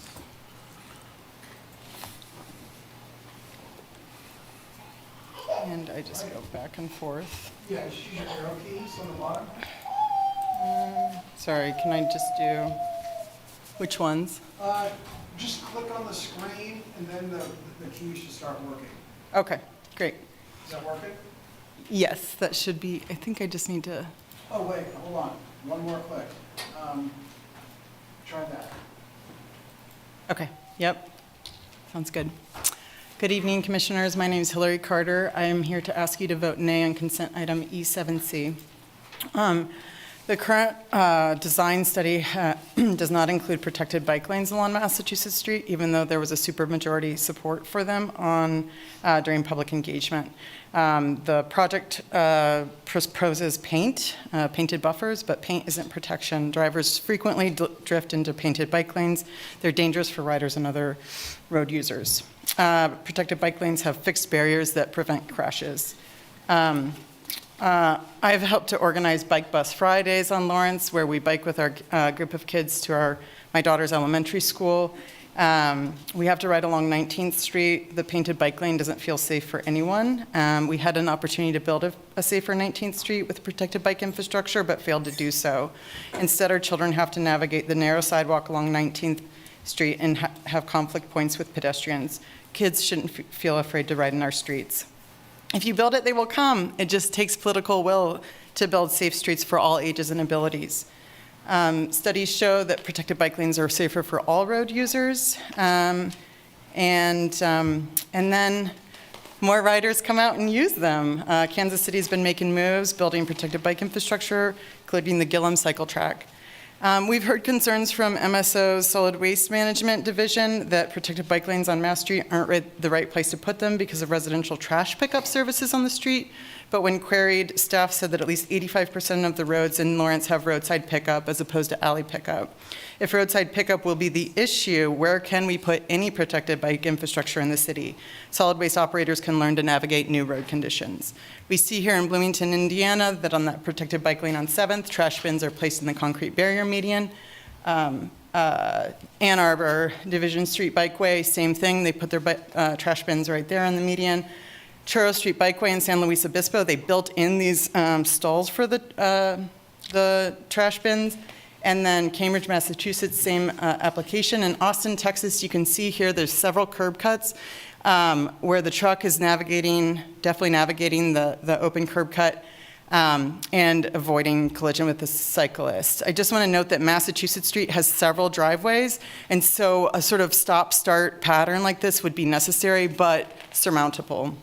Little Rock, Arkansas shows us how it's done with a protected bike lane as well, and how trash services can manage that. And then, of course, Parks and Rec, snowplows can help us clear those bike lanes in the winter. There's an additional design flaw with 15th Street, but I don't think I have time to go through it. And you can look in your packet for more, but really the only design engineering standard that we believe matters is ask yourself, if youth walked a street in our bike lanes, would cities consider paint enough of a good enough barrier, right? Encourage the, yes. Thank you so much. Happy to answer any questions.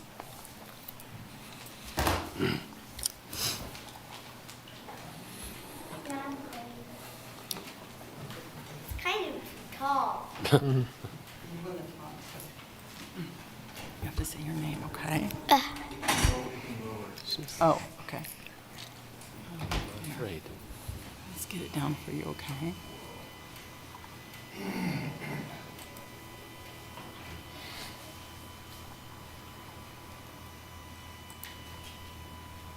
Okay, and you have to talk into this.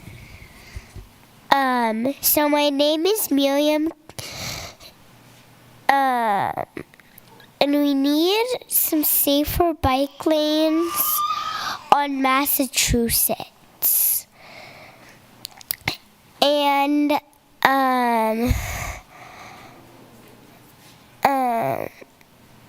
we need some more like bikes around. And bikes should go around the earth without getting hit. And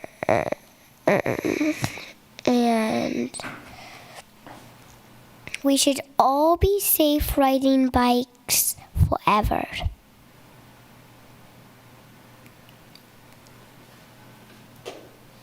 Thank you. That's good. All right. Good work. Thank you. Maybe we'll go up with this just. That's it. Oh.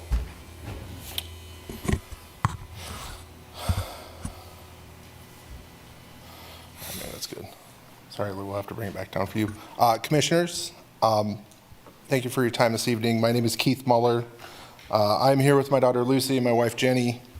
Our family recently purchased CycleWorks over off of Castle in Clinton Parkway.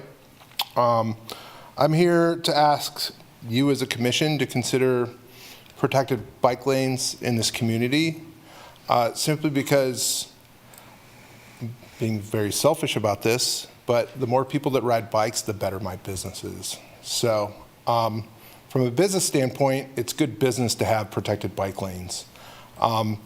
There's studies that have been shown that protected bike lanes, people feel safer, and when they feel safer, they ride their bikes more.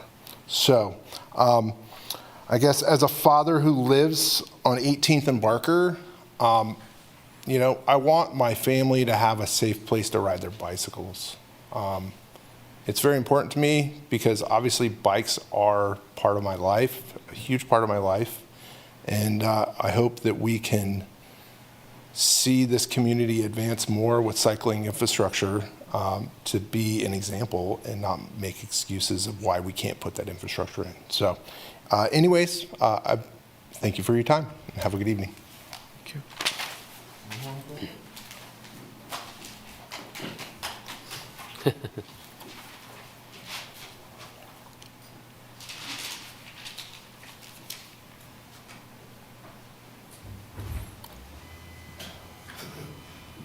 They got it down.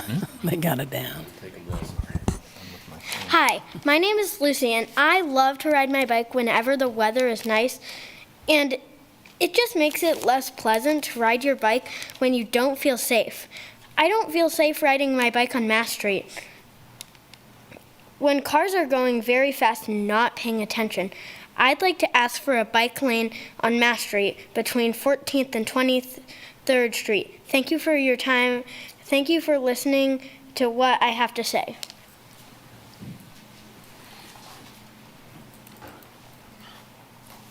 Hi. I had a submission, Samuel Carter. Thanks. Sure. Thank you, Kurt.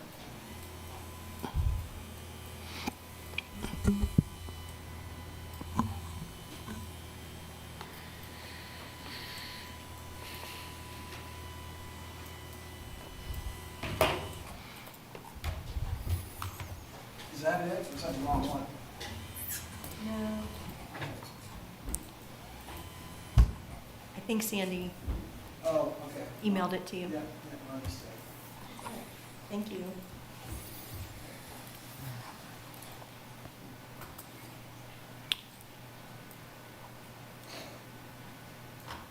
Yeah, that's the one. Let's see. Oops, and I guess I can control it from here, right? Or, Yeah, just a second. oh, sure. Okay, that's all you. Great, thank you. Okay, thank you. My name is Samuel Carter, and I want protected bike lanes so that I can get home to my family safely every night. I think the lack of protected bike lanes is sufficient reason to vote against this item, but I'm going to try to offer at least 3 other reasons. Lawrence residents, I'm not the only one who wants protected bike lanes. Lawrence residents have demonstrated a strong preference for bike lanes. The Lawrence Bike Plan, developed in 2019, surveyed over 500 residents. According to Lawrence Bikes, the results of the survey affirm the public's desire for low-stress, comfortable, protected, and connected bikeways. And this really should be the baseline when considering roadway improvements, especially for corridors, which Lawrence Bikes considers high priority. Now, the improvement study also asked residents, again, for their preferences during their open houses. Now, the study asks for rankings of very specific infrastructure improvements like hawk signals or central median access management. But that being said, if you add up all the different types of separated bicycle facilities, like cycle tracks or separated bike lane with floating bus stop, separated bicycle facilities are revealed to be the overwhelming preference of the people who attended the open house, which is a small subset of the population, but still a preference. Now, as you may also be aware, of course, the MMTC voted against this plan. They voted, they voted for it, but only with protected bike lanes. So, kind of, what do we do with this? The Lawrence public wants protected bike lanes. The open house attendees want it. The MMTC wants it. And so the Lawrence Bike Plan says that there are times when the preferred bikeway separation type is not feasible within a project. And when this occurs, other bikeways which maximize safety and comfort should be considered. It also says, after evaluation, it may be necessary to consider alternative parallel routes rather than install a bikeway along the original corridor.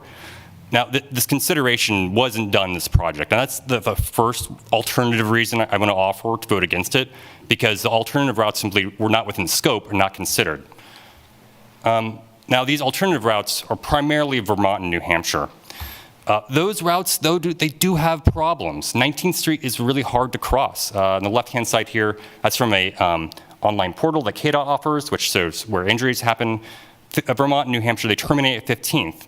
And 15th Street itself has a lot of problems. KDOT has designated this as a high priority and a high injury network.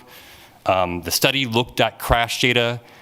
Looking at that crash data, 40% of crashes injuring pedestrians or cyclists happen at that intersection of 15th and Mass. Over 70% of the crashes happened in crosswalks. So what the study proposed to do is to add more crosswalks, which is I find is utterly insufficient. And it's time. Thank you. I appreciate it so much.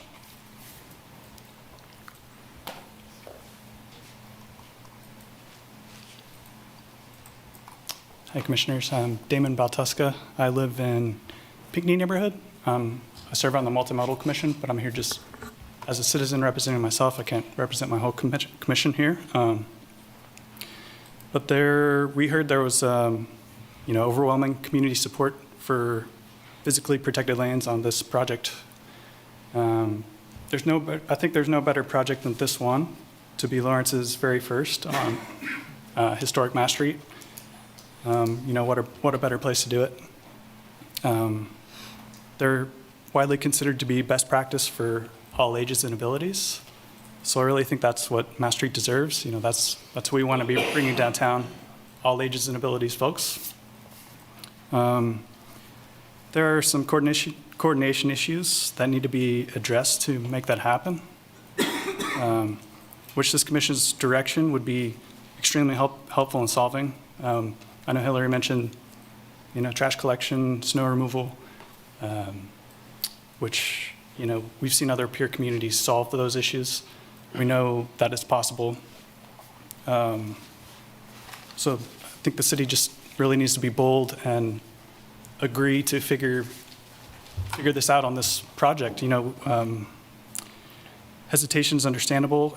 It probably will be a little more expensive. It's tougher to solve.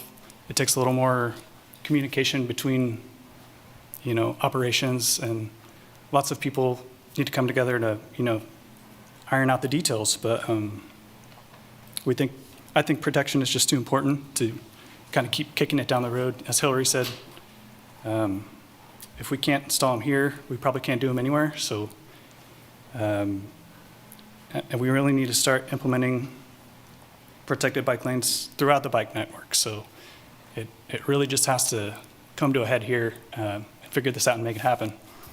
And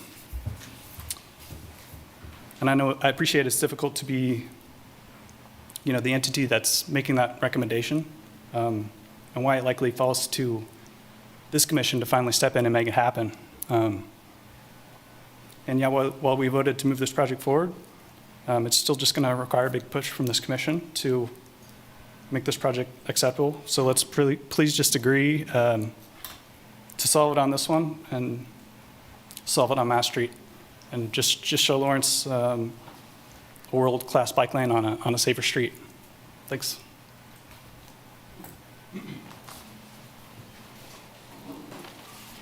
Hi, I'm Chris Flowers. Okay, when I went to the meeting, I think there was an option, I think it was A, I'm not sure, but there was one that had a shared use path, and that's the one I think we should be looking at, because instead of them being in the street, it takes the bicyclist out of the street altogether. So, and when I was at the meeting, I was told, well, we'll lose all these trees. And then when I watched the multimodal thing, then it sounded like, well, it wouldn't actually be all the trees because not all the trees have the same roots. So it might actually only be 60%. And if I had known that, I would have fought more for the shared use path when I was at that open house thing.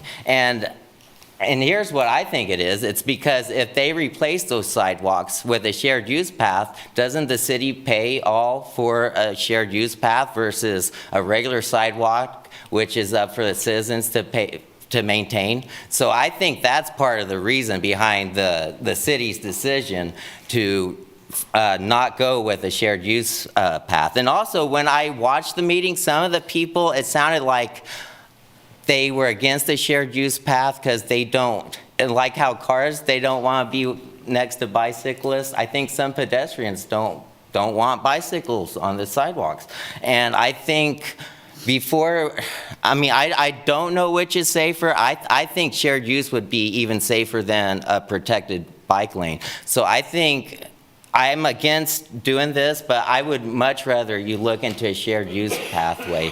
But I see the validity in a protected bike lane, and I think you should look at which, like data-wise, which is safer. And also, it's absolute BS that this was on consent. And I want to see what else I have. Oh, yeah, if this is about making Mass Street safer for everyone, does that mean the sidewalks there now, they're in bad shape? I've walked some of them. Does that mean you're going to start requiring the residents to fix their sidewalks when we start doing this? Because if you don't, that'd be kind of stupid to say, hey, we need Mass Street to be safe for everyone, and then you just leave the sidewalks alone in the shape they're in. So, and also, like, if they do start fixing sidewalks, well, some of the trees come out anyway because the roots are tearing up the sidewalk. So I'm just encouraging you all to at least look into the shared use pathway and at least bring this back next week or something. Don't vote for this now. Thank you. All right. Not see any additional comment here in the room. Sherry? Nick Kuzmiak. Good evening, Commissioners. My name is Nick Kuzmiak. My address is 1228 Delaware Street. I'm the current chair of the Multimodal Transportation Commission, or MMTC, which is why I'm pretty familiar with this topic, but I'm here only representing myself tonight. Here's the main point up front. I would recommend against approving the Mass Street Multimodal Improvements Concept Design as it currently stands, due to missed opportunities to address the public's goal for Mass Street as collected through open house sessions and surveys. Specifically, I'll be focusing on the geometry of the street design. Now, I'd like to start with a big disclaimer. I don't think the current design is bad per se. It's definitely an improvement over the current version, and I do not think that staff or the consultant are at all wrong in proposing what they have proposed. There are some reasonable justifications for many of the design choices. The particular issue that I have is there is a conservatism in the design philosophy that favors personal automobiles and the way things have always been done at the expense of making Mass Street the best it can be, when we really have a golden opportunity to truly transform this stretch of Mass into the flagship boulevard it always should have been, and with safety for all forms of transportation. So back to the geometry that I mentioned. I would like to raise two particular factors: narrow lane widths and raised median. Let's start with lanes. So our current engineering design standards, as amended by the recent bike and ped design guidelines, allow for lane widths from 10 feet to 11 feet on minor arterials, which is what Mass Street is here. As a lot of recent research has shown, though, lane widths are a significant factor in travel speed and crash prevention. The key here is visual narrowing, where drivers will slow when they feel uncomfortable. This happens with trees close to the street, buildings that are close up, and yes, narrow lanes. As we all know by now, slower speeds equal fewer and less harmful crashes. The contention that you'll see in the agenda report is that buses, being nearly 11 feet wide when factoring in the mirrors, would not work on 10 feet lanes. I would point you to the proposed cross-section showing that there are buffers on either side of the travel lanes. The center turn lane and the bike lane buffer both allow buses to drive unimpeded down Mass Street, which is why NACTO, one of the national standards that the city looks to, is okay with 10 feet lanes next to buffers and recommends it. But what if there's an 18-wheeler parked in the turn lane, you say? In this infrequent case, buses would simply have to slow down to safely navigate around the obstruction. So I ask you, is it worth avoiding a rather infrequent and frankly minor inconvenience at the expense of keeping wide lanes that will encourage fast driving during the rest of the time? Not to mention the additional benefits that you get from narrow lanes, such as lower runoff, heat island effect, lifetime costs. On the idea of a raised median, a center turn lane is currently proposed for the entire length of the project, with the idea that it will prevent rear-end collisions that occur due to turning movements from travel lanes. This makes sense, and I totally support that design in the places where it's truly needed, like the more commercial areas and at intersections. However, the rest of the street could instead use a raised median, ideally with trees or at least native grasses. Yes, this would require additional maintenance from Parks and Rec, but let's examine two major benefits here: more visual narrowing and the aesthetic improvements to the streetscape, rather befitting of a grand boulevard. What about residents turning into driveways in the southern part of the street, you may ask? There is a concern that U-turn followed by a right into their driveway could be slightly more inconvenient, but there's also the fact that center turn lanes present the opportunity for head-on collisions. Thank you. Stephen Watts. Hi.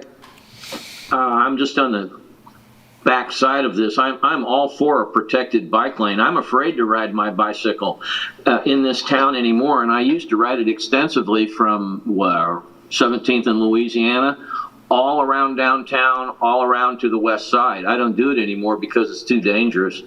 I would acquiesce to ride the bike from 17th and Tennessee over Croft Barker neighborhood to get onto that, William S. Burroughs bike path boring as all double toothpick. I mean, going back and forth, because you couldn't go around riding downtown Lawrence. So a protected bike pass is a great idea.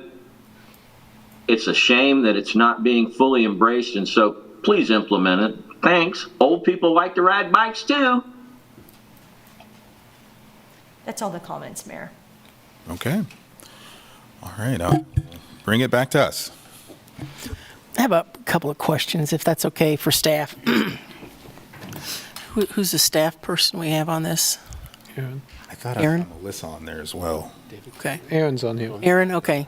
Yeah, Aaron, so the memo brought up 3 items that the staff had indicated as to why the raised medium was of concern. One of those was that it complicates snow and debris removal. Can you tell me how that does that? How it complicates it, and what would you do to address it? So for snow and debris removal, it would require specialized equipment that's narrow enough to fit within the bike lane. It would require the purchase of that equipment and its maintenance and the logistics of taking it to the site and removing it, whereas current operations typically have a plow mounted to a truck or dump truck or a street sweeper that's a standalone unit that can drive down the road. So in addition, and I'm going to have Mike Lawless talk about this as well. I just want to summarize. So there's specialized needs and there would be additional personnel needs as well. You'd need a second person to operate the special equipment for someone to sweep the main road and then also the bike lane. And then there, for that's for, let me defer to Mike to give you a little bit more detail on that. We did look at it with other cities, and it is possible, but I don't think that the city is prepared to. I'll let Mike go ahead and talk about it. Mike, are you on? Yes, Mike Lawless, Deputy Director for Municipal Services and Operations. So just following up a little bit on what Aaron indicated, as far as operation and maintenance of snow and street sweeping, it would take specialized equipment that we don't currently have. Sorry, I got a cat trying to get in there. If you excuse me, just 1 second. Get out. The therapy cat. Sorry, I'm supposed to be serious. The cat snuck in the room while I closed the door. Sorry about that.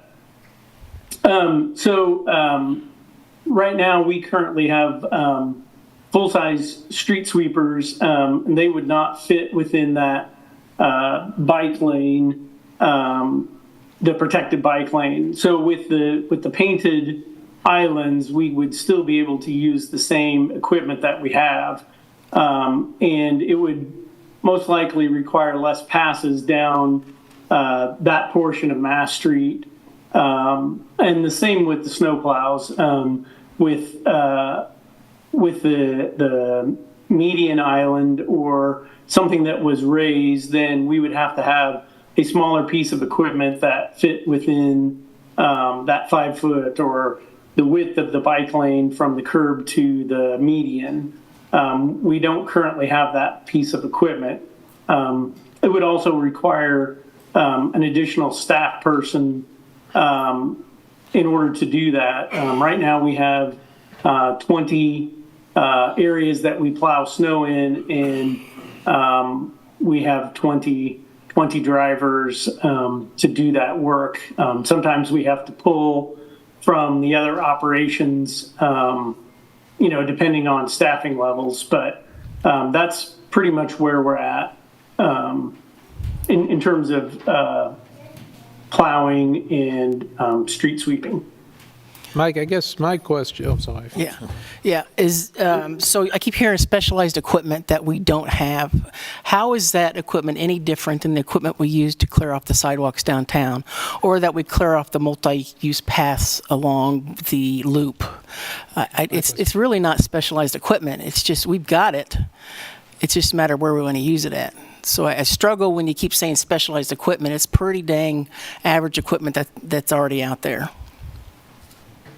MSO does not have that equipment. And I don't believe, I'm not aware of a street sweeper. Maybe there is a street sweeper for shared use paths. And if there is, I'm just not aware of that. Well, last time I checked, MSU was part of the city, correct? So we've got equipment, and I just don't see where it's all specialized. It's pretty average.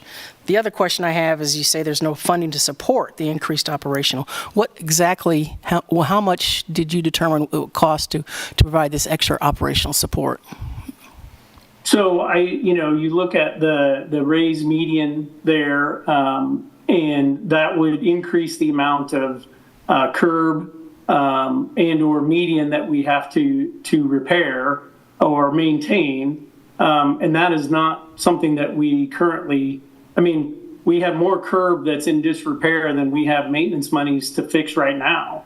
This would in essence double or triple the amount of curb and gutter that we would have to maintain on that section of Mass. So how much specifically would it cost to do that? Did you determine that? I don't have that figure. It would be something that would have to be added into the operation and maintenance budget on an annual basis. Each year we get new curb and gutter, and we're not able to keep up with the dollars that are allocated for curb and gutter replacement. Okay.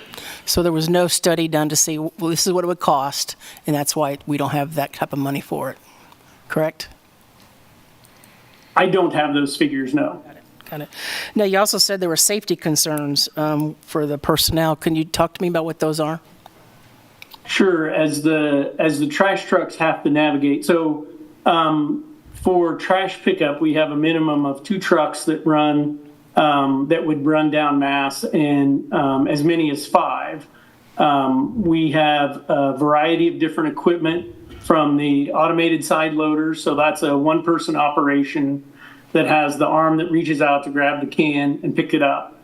So with that, we have we have 2 different arm lengths. We have a 6-foot arm length and a 9-foot arm length. So depending on where those cans are placed, we may or may not be able to reach them with the shorter arms. In the event that those ASLs are not available, whether they're down for maintenance and we have to substitute with a rear load truck, that would then be a 3-person operation, 2 people on the back, and they would have to negotiate the carts over the median in order to tip them. The same with the yard waste. Those are strictly or only a rear load function. And so the crews would have to maneuver over that median in order to sling the bags of lawn and leaf or the bundles, or they would have to maneuver the cart over that in order to get to the tipper to tip the cart. And in snow operation, if that median isn't visible, then that becomes a trip hazard. And for solid waste employees, that they're one of our highest workers' comp groups that we have, just because of the nature of the work that they do. And so I'm not opposed to a protected bike lane, but I believe that with the number of driveways and residential trash that we have to pick up on this section of Mass, that perhaps this isn't the right location to put that protected bike lane. And that a painted bike lane would facilitate that group to do their job in a safer manner than it would with the raised median. Thank you. Commissioner Finkeldye? Yeah, a couple questions. One of them, the one that Commissioner Lawson asked, if we designated this instead of a bike lane, we designated it a shared use path on the road or whatever that's protected, would that then fall under Parks and Rec and not under MSO to maintain the snow removal? Is that what you were saying earlier, that MSO doesn't have it? Right, MSO doesn't have the smaller equipment. And again, we're in a snow removal situation. We're trying to clear the main roads for emergency personnel. I'm not talking about you. But if we build a shared use path, I mean, MSO would not cover the shared use path. No, we do not maintain shared use paths. Okay. Correct. So, does anyone know what the width of our snowplow is the Parks and Rec uses compared to the shared use path? Is anyone online that can answer that? I would say I'm asking. I'm trying to figure out how wide that would have to be to run our tractor that clears shared use paths down a bike path. I don't know the width of those. I'm sorry. I believe it's either a blade or maybe a broom that fits on the front of like a gator type piece of equipment. Okay. Okay. Different question. I know this is related to another item related to a application we need to put in, and I think as I follow the MMTC meeting, that application I think is due this month, right, or this week, or something.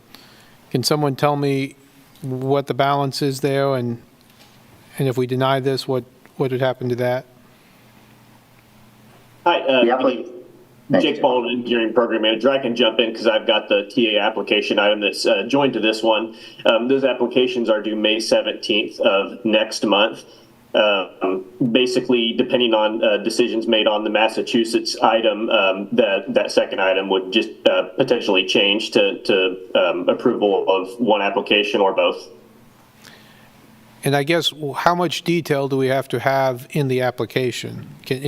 I guess my question is, can we approve a concept, make an application, and then decide this issue of raised medians or separated later, or do we have to decide it before we can submit the application? No, that can be decided later. The application isn't that specific when it comes to any design elements. It's more looking generalistically, are you providing a bikeway facility?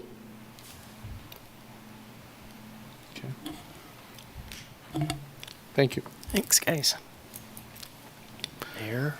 I'd like to ask, make a couple of comments, I guess, after conversations that we've heard tonight from the people who spoke out. Questions or comments?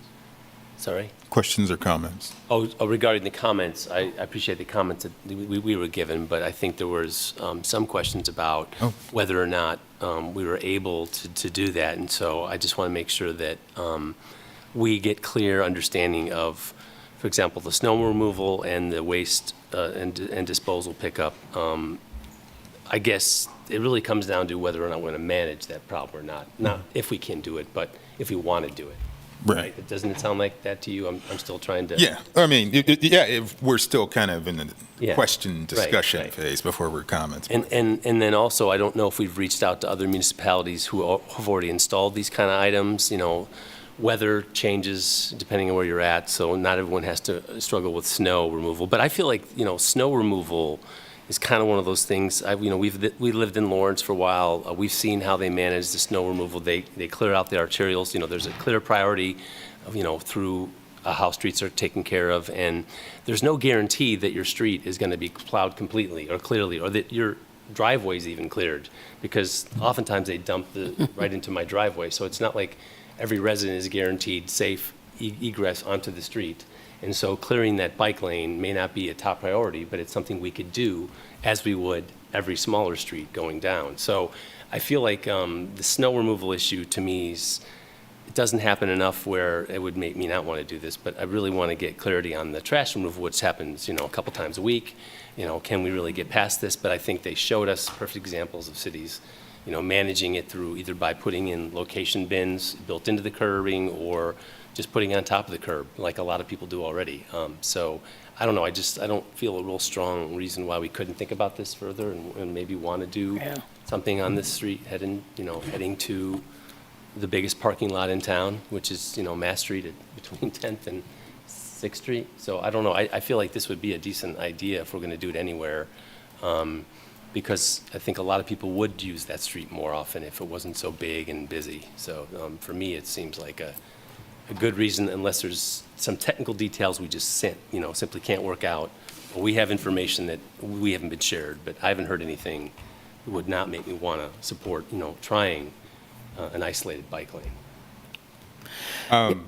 And as Commissioner Finkeldye said, we can paint with broad strokes so far, right? Not in design phase, right? That's correct. Yeah, we're looking at just kind of an overall large-scale decision on whether we want to go from 4-lane to 3-lane with on-street bike lanes, which will be buffered per se, but whether or not they're physically protected is something that can be determined during design. Okay. And would that interfere with the current, how it's outlined currently in our agenda, or would we have to make any sort of modification to that? Right now, the study that's proposed does not need to be modified. It discusses that factor, and that doing physically protected bike lanes would be coordinated with MSO operations to see if it's feasible. I'm sorry, Commissioner Larson. No, that's okay. I just more comments than anything else right now. I just think we need to get past this is the way we've always done it type comments that I hear. And this I think, is a perfect street to start to see about actually doing those protected type bikeway situations and actually addressing those potential issues head on. Staff listed out a few things that they were concerned about, but they really didn't provide any discussion in their memo at all about why they're concerned about that, or details about what it would cost or not cost, or the solid waste. So it's hard for me to want to approve something like this. I think it warrants further discussion. I do, but we've got to start getting into this idea of protected bike lanes on some of these major routes. We need to dive into that, and I think this is a really good place to start. And Chris Flowers brought up that the multi-use or shared use path. As a person who rides bikes on all different surfaces, I find the most conflict points is on the shared use paths, because people don't like to share very much, and dedicated paths seem to be sometimes the least conflict oriented. But I would be open to any kind of path, but this one makes a lot of sense if we are going to narrow down the lanes and drop it to a center lane and one lane in each direction. Because I think Peterson Road's a great example of that really being successful. We've got the shared use path, we've got bike lanes, and then we've got the 3 lanes of travel. But I think this is a great place to try it for, if we're going to put any kind of extra way in and out of downtown. This is the route to put it on. I do. I would say that I definitely want to see want to see protected bike lanes used. And I've seen them successful. My daughter in Boston, they have those, and as mentioned, they put the trash out on the raised median, not next to your house, and all of that. I will say though that there was a whole lot. I drove this again looking at it. There's a whole lot of driveways on this stretch, and I'm not sure this is the perfect place to try our first one. Right. I tend to think 9th Street and the redesign of 9th Street is the perfect place to try protected bike lanes, because there's no trash pickup on 9th Street. There is obviously some alleyways and stuff. I hope we see them on 9th Street, but I guess I definitely want to encourage staff to look at it here and look at it on 9th Street, because those are 2 places. And I guess my biggest concern is what Mike brought up, is with all of the driveways, there's going to be a whole lot of curbs. Mm-hmm. There's so many turn-ins, and if you're doing these small little curbs, that creates a lot of circumference of curbs. I'm more worried about that than snow removal, and so I think we want to, I'm glad I don't have to decide tonight, because I'm not 100% sure that I would vote for it, but I do agree with everyone here that I want to learn more about it and understand that implication more, and understand if we can get around it. And I think we can, and it's just a decision we have to make. But I'd like to see it considered heavily on 9th Street as well as this street. And, I think what I'm hearing is we can approve these two things tonight, but then bring it back at some point for design. Before I vote for this, I want to make sure that's true. Everyone's shaking their head. That's correct. You can direct staff to come back to commission during design if you would like. But we recommend a yes vote so that we can pursue the grant and get a contract for design and then move forward from there. And the last thing I would note is, as we look at this, I know this is another issue we need to talk to transit about, which is depending on how you design that, and I know this was brought up at MMTC, if you need those bike lanes to be a little wider, you might need to make those 10-foot lanes instead of 11-foot lanes. And there's a question about the use of the buses in those lanes. But I think, like Nick said, if you have a median on one side and a turn lane on the other, that could be addressed. But I guess I'd like to hear Nick's and Transit's thought on that, making those bike lanes, if that requires a 10-foot instead of 11-foot. Sorry, Commissioner. So by approving this tonight, it's just approving the study is all we're doing. And then staff's going to come back with a design. Can we provide this with direction on the design of what we want to see? I think we can. I'm pretty sure we can. Yeah. Yeah. Usually we can. Yeah. Yeah, usually we can. I mean, didn't know if there's something different on this one. When it comes back. But even now. Yeah. Provide direction on the design. Yeah, elements that you'd like to see. I mean, I'm also sensing that we need to do a little more homework on maintenance costs long-term. Yes. And we will do that, I assure you. So can I just add one thing? I wanted to address Mike's comments. I agree, we don't want to spend lots of extra money building infrastructure that we're just going to have to repair and replace in the near future. Curbing was an example. I mean, for years we put in substandard curbing, poor materials, poor workmanship, and they, fell apart. But curbing along a roadway is a different infrastructure than what we're describing here.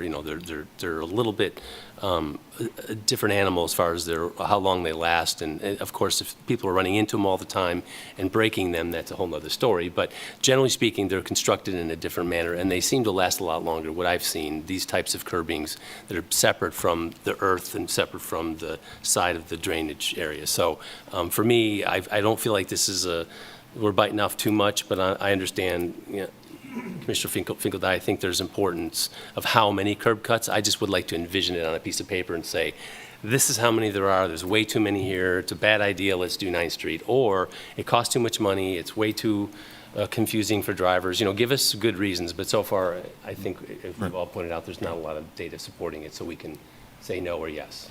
Yes. Right. I'd be open to exploring 9th Street as well, like Commissioner Finkeldine said, along with, 23rd Street, if we're going to be doing that. And We're doing public engagement on that right now. okay. And yes, definitely more data in terms of, what kind of costs we would incur, both short-term and long-term, and, kind of, design issues and benefits. So, sorry, Commissioner. That's good. But I'm not really sure how to wrap that all up into it. So it sounds like we can make the motion to approve the study, and then you've got direction from us, I think. Yes. On design? Right. Yeah. Bring us back more information. Yeah. We're interested. Understood. Yeah, we'll add that to the report before we submit it. The report is essentially what we're submitting for the grant. And it includes all of the public engagement, all of the commission input. Yeah, we'll add that. You want to bring it back during design to go over some more of the detail of how it's designed.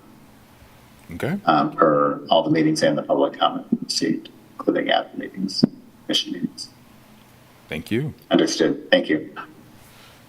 All right. I guess since we're on C, we can start with C and then go to Go ahead A? and move to approve the Massachusetts Street, 14th Street to 23rd Street multimodal improvement study, MS1-00005. Second. I have a first and a second. All those in favor, please say aye. Aye. Aye. Approved 4-0, one absent. And then A. We're ready for a motion, I assume. Yes. Yeah. Authorize the 2024 to 25 Transportation Alternatives Grant applications for the Safe Routes to Schools project and the Massachusetts Street Multimodal Project, and adopt resolution number 7529 and resolution number 7530. There's Second that motion? first and a second. All those in favor, please say aye. Aye. None opposed. Passes 4-0, one absent. Okay. All right, that moves us on to agenda item H, commission items. Well, I'll come first out of the chute on this one. I know a while ago we discussed potentially revisiting public comment. I'd like us to go ahead and do that again. Just given recent events as well as just the general temperament of public comment lately since the last time we discussed it. So it might consider a revisit. And I just wanted to entertain that among you all to see if you would agree. I would definitely be in favor of addressing the situation, at least so that I can get up to speed on how we got to this point as far as some of the action and items that we're discussing. But for me, it would be important to focus on the order of the meeting and how we receive public comment, and the study with how other municipalities are dealing with some of these other same issues that we do every day. So I would be in favor of trying to understand how we could make the meetings more efficient, better communication with people, and trying to create maybe a sense of a more welcoming environment for people. Okay. Happy to take it up. All right. I'm sensing that we're our go on that. Any additional commission items? When do you want that next meeting? Well, next meeting? I think if you're able Yeah. to, I'd be fine. Yeah. Okay. I won't be here. Oh. Yeah. So if you want to do it in May, we can. Let's see, what day is that? Pretty hefty on the 7th and the 14th. Yeah. Okay. We have 4 then? commissioners here on the 16th. You should be here. Yeah. Pardon me? I'll be here in May. I was saying we have 4 commissioners here on the 16th. So, yeah, I mean, if you guys want to discuss it on the 16th, you can, or if you just want me to be here for it. No, we'd rather you be here, I think. Okay. Unless you'd rather not. No, I want to, no, I brought it up. I want to be here. Okay, I know. Well, yeah, as mayor, you should be here. Yeah, yeah, Okay, so May 7th? yeah. And we are also taking up boards and commissions work there, so that might fit in Okay. with that work as well. Yeah, that's a good idea. Okay. Fit it in with that. Yeah. No, I wouldn't leave you guys like that. I'll be here for that. Good deal. But okay, no more commission items. I'll move on to the city manager's report. Thank you, Mayor. We have two items on there. One is the ex parte communications, so we just give you a heads up that those are coming up. And then we've scheduled the agenda items ahead of future meetings. You can see we've added a bunch of stuff and hopefully organized and updated it. Sherry's been making sure people are aware that we'd like to stay accurate on those and move things around. So, but it's pretty hefty schedule coming up here in the next few months. Mm-hmm. And looking ahead.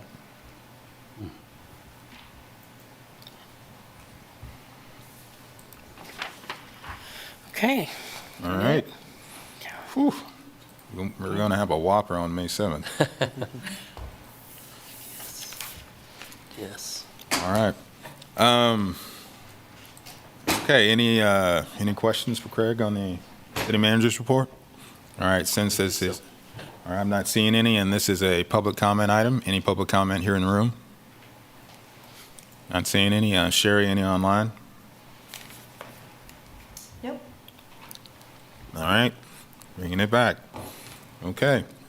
Commission calendar.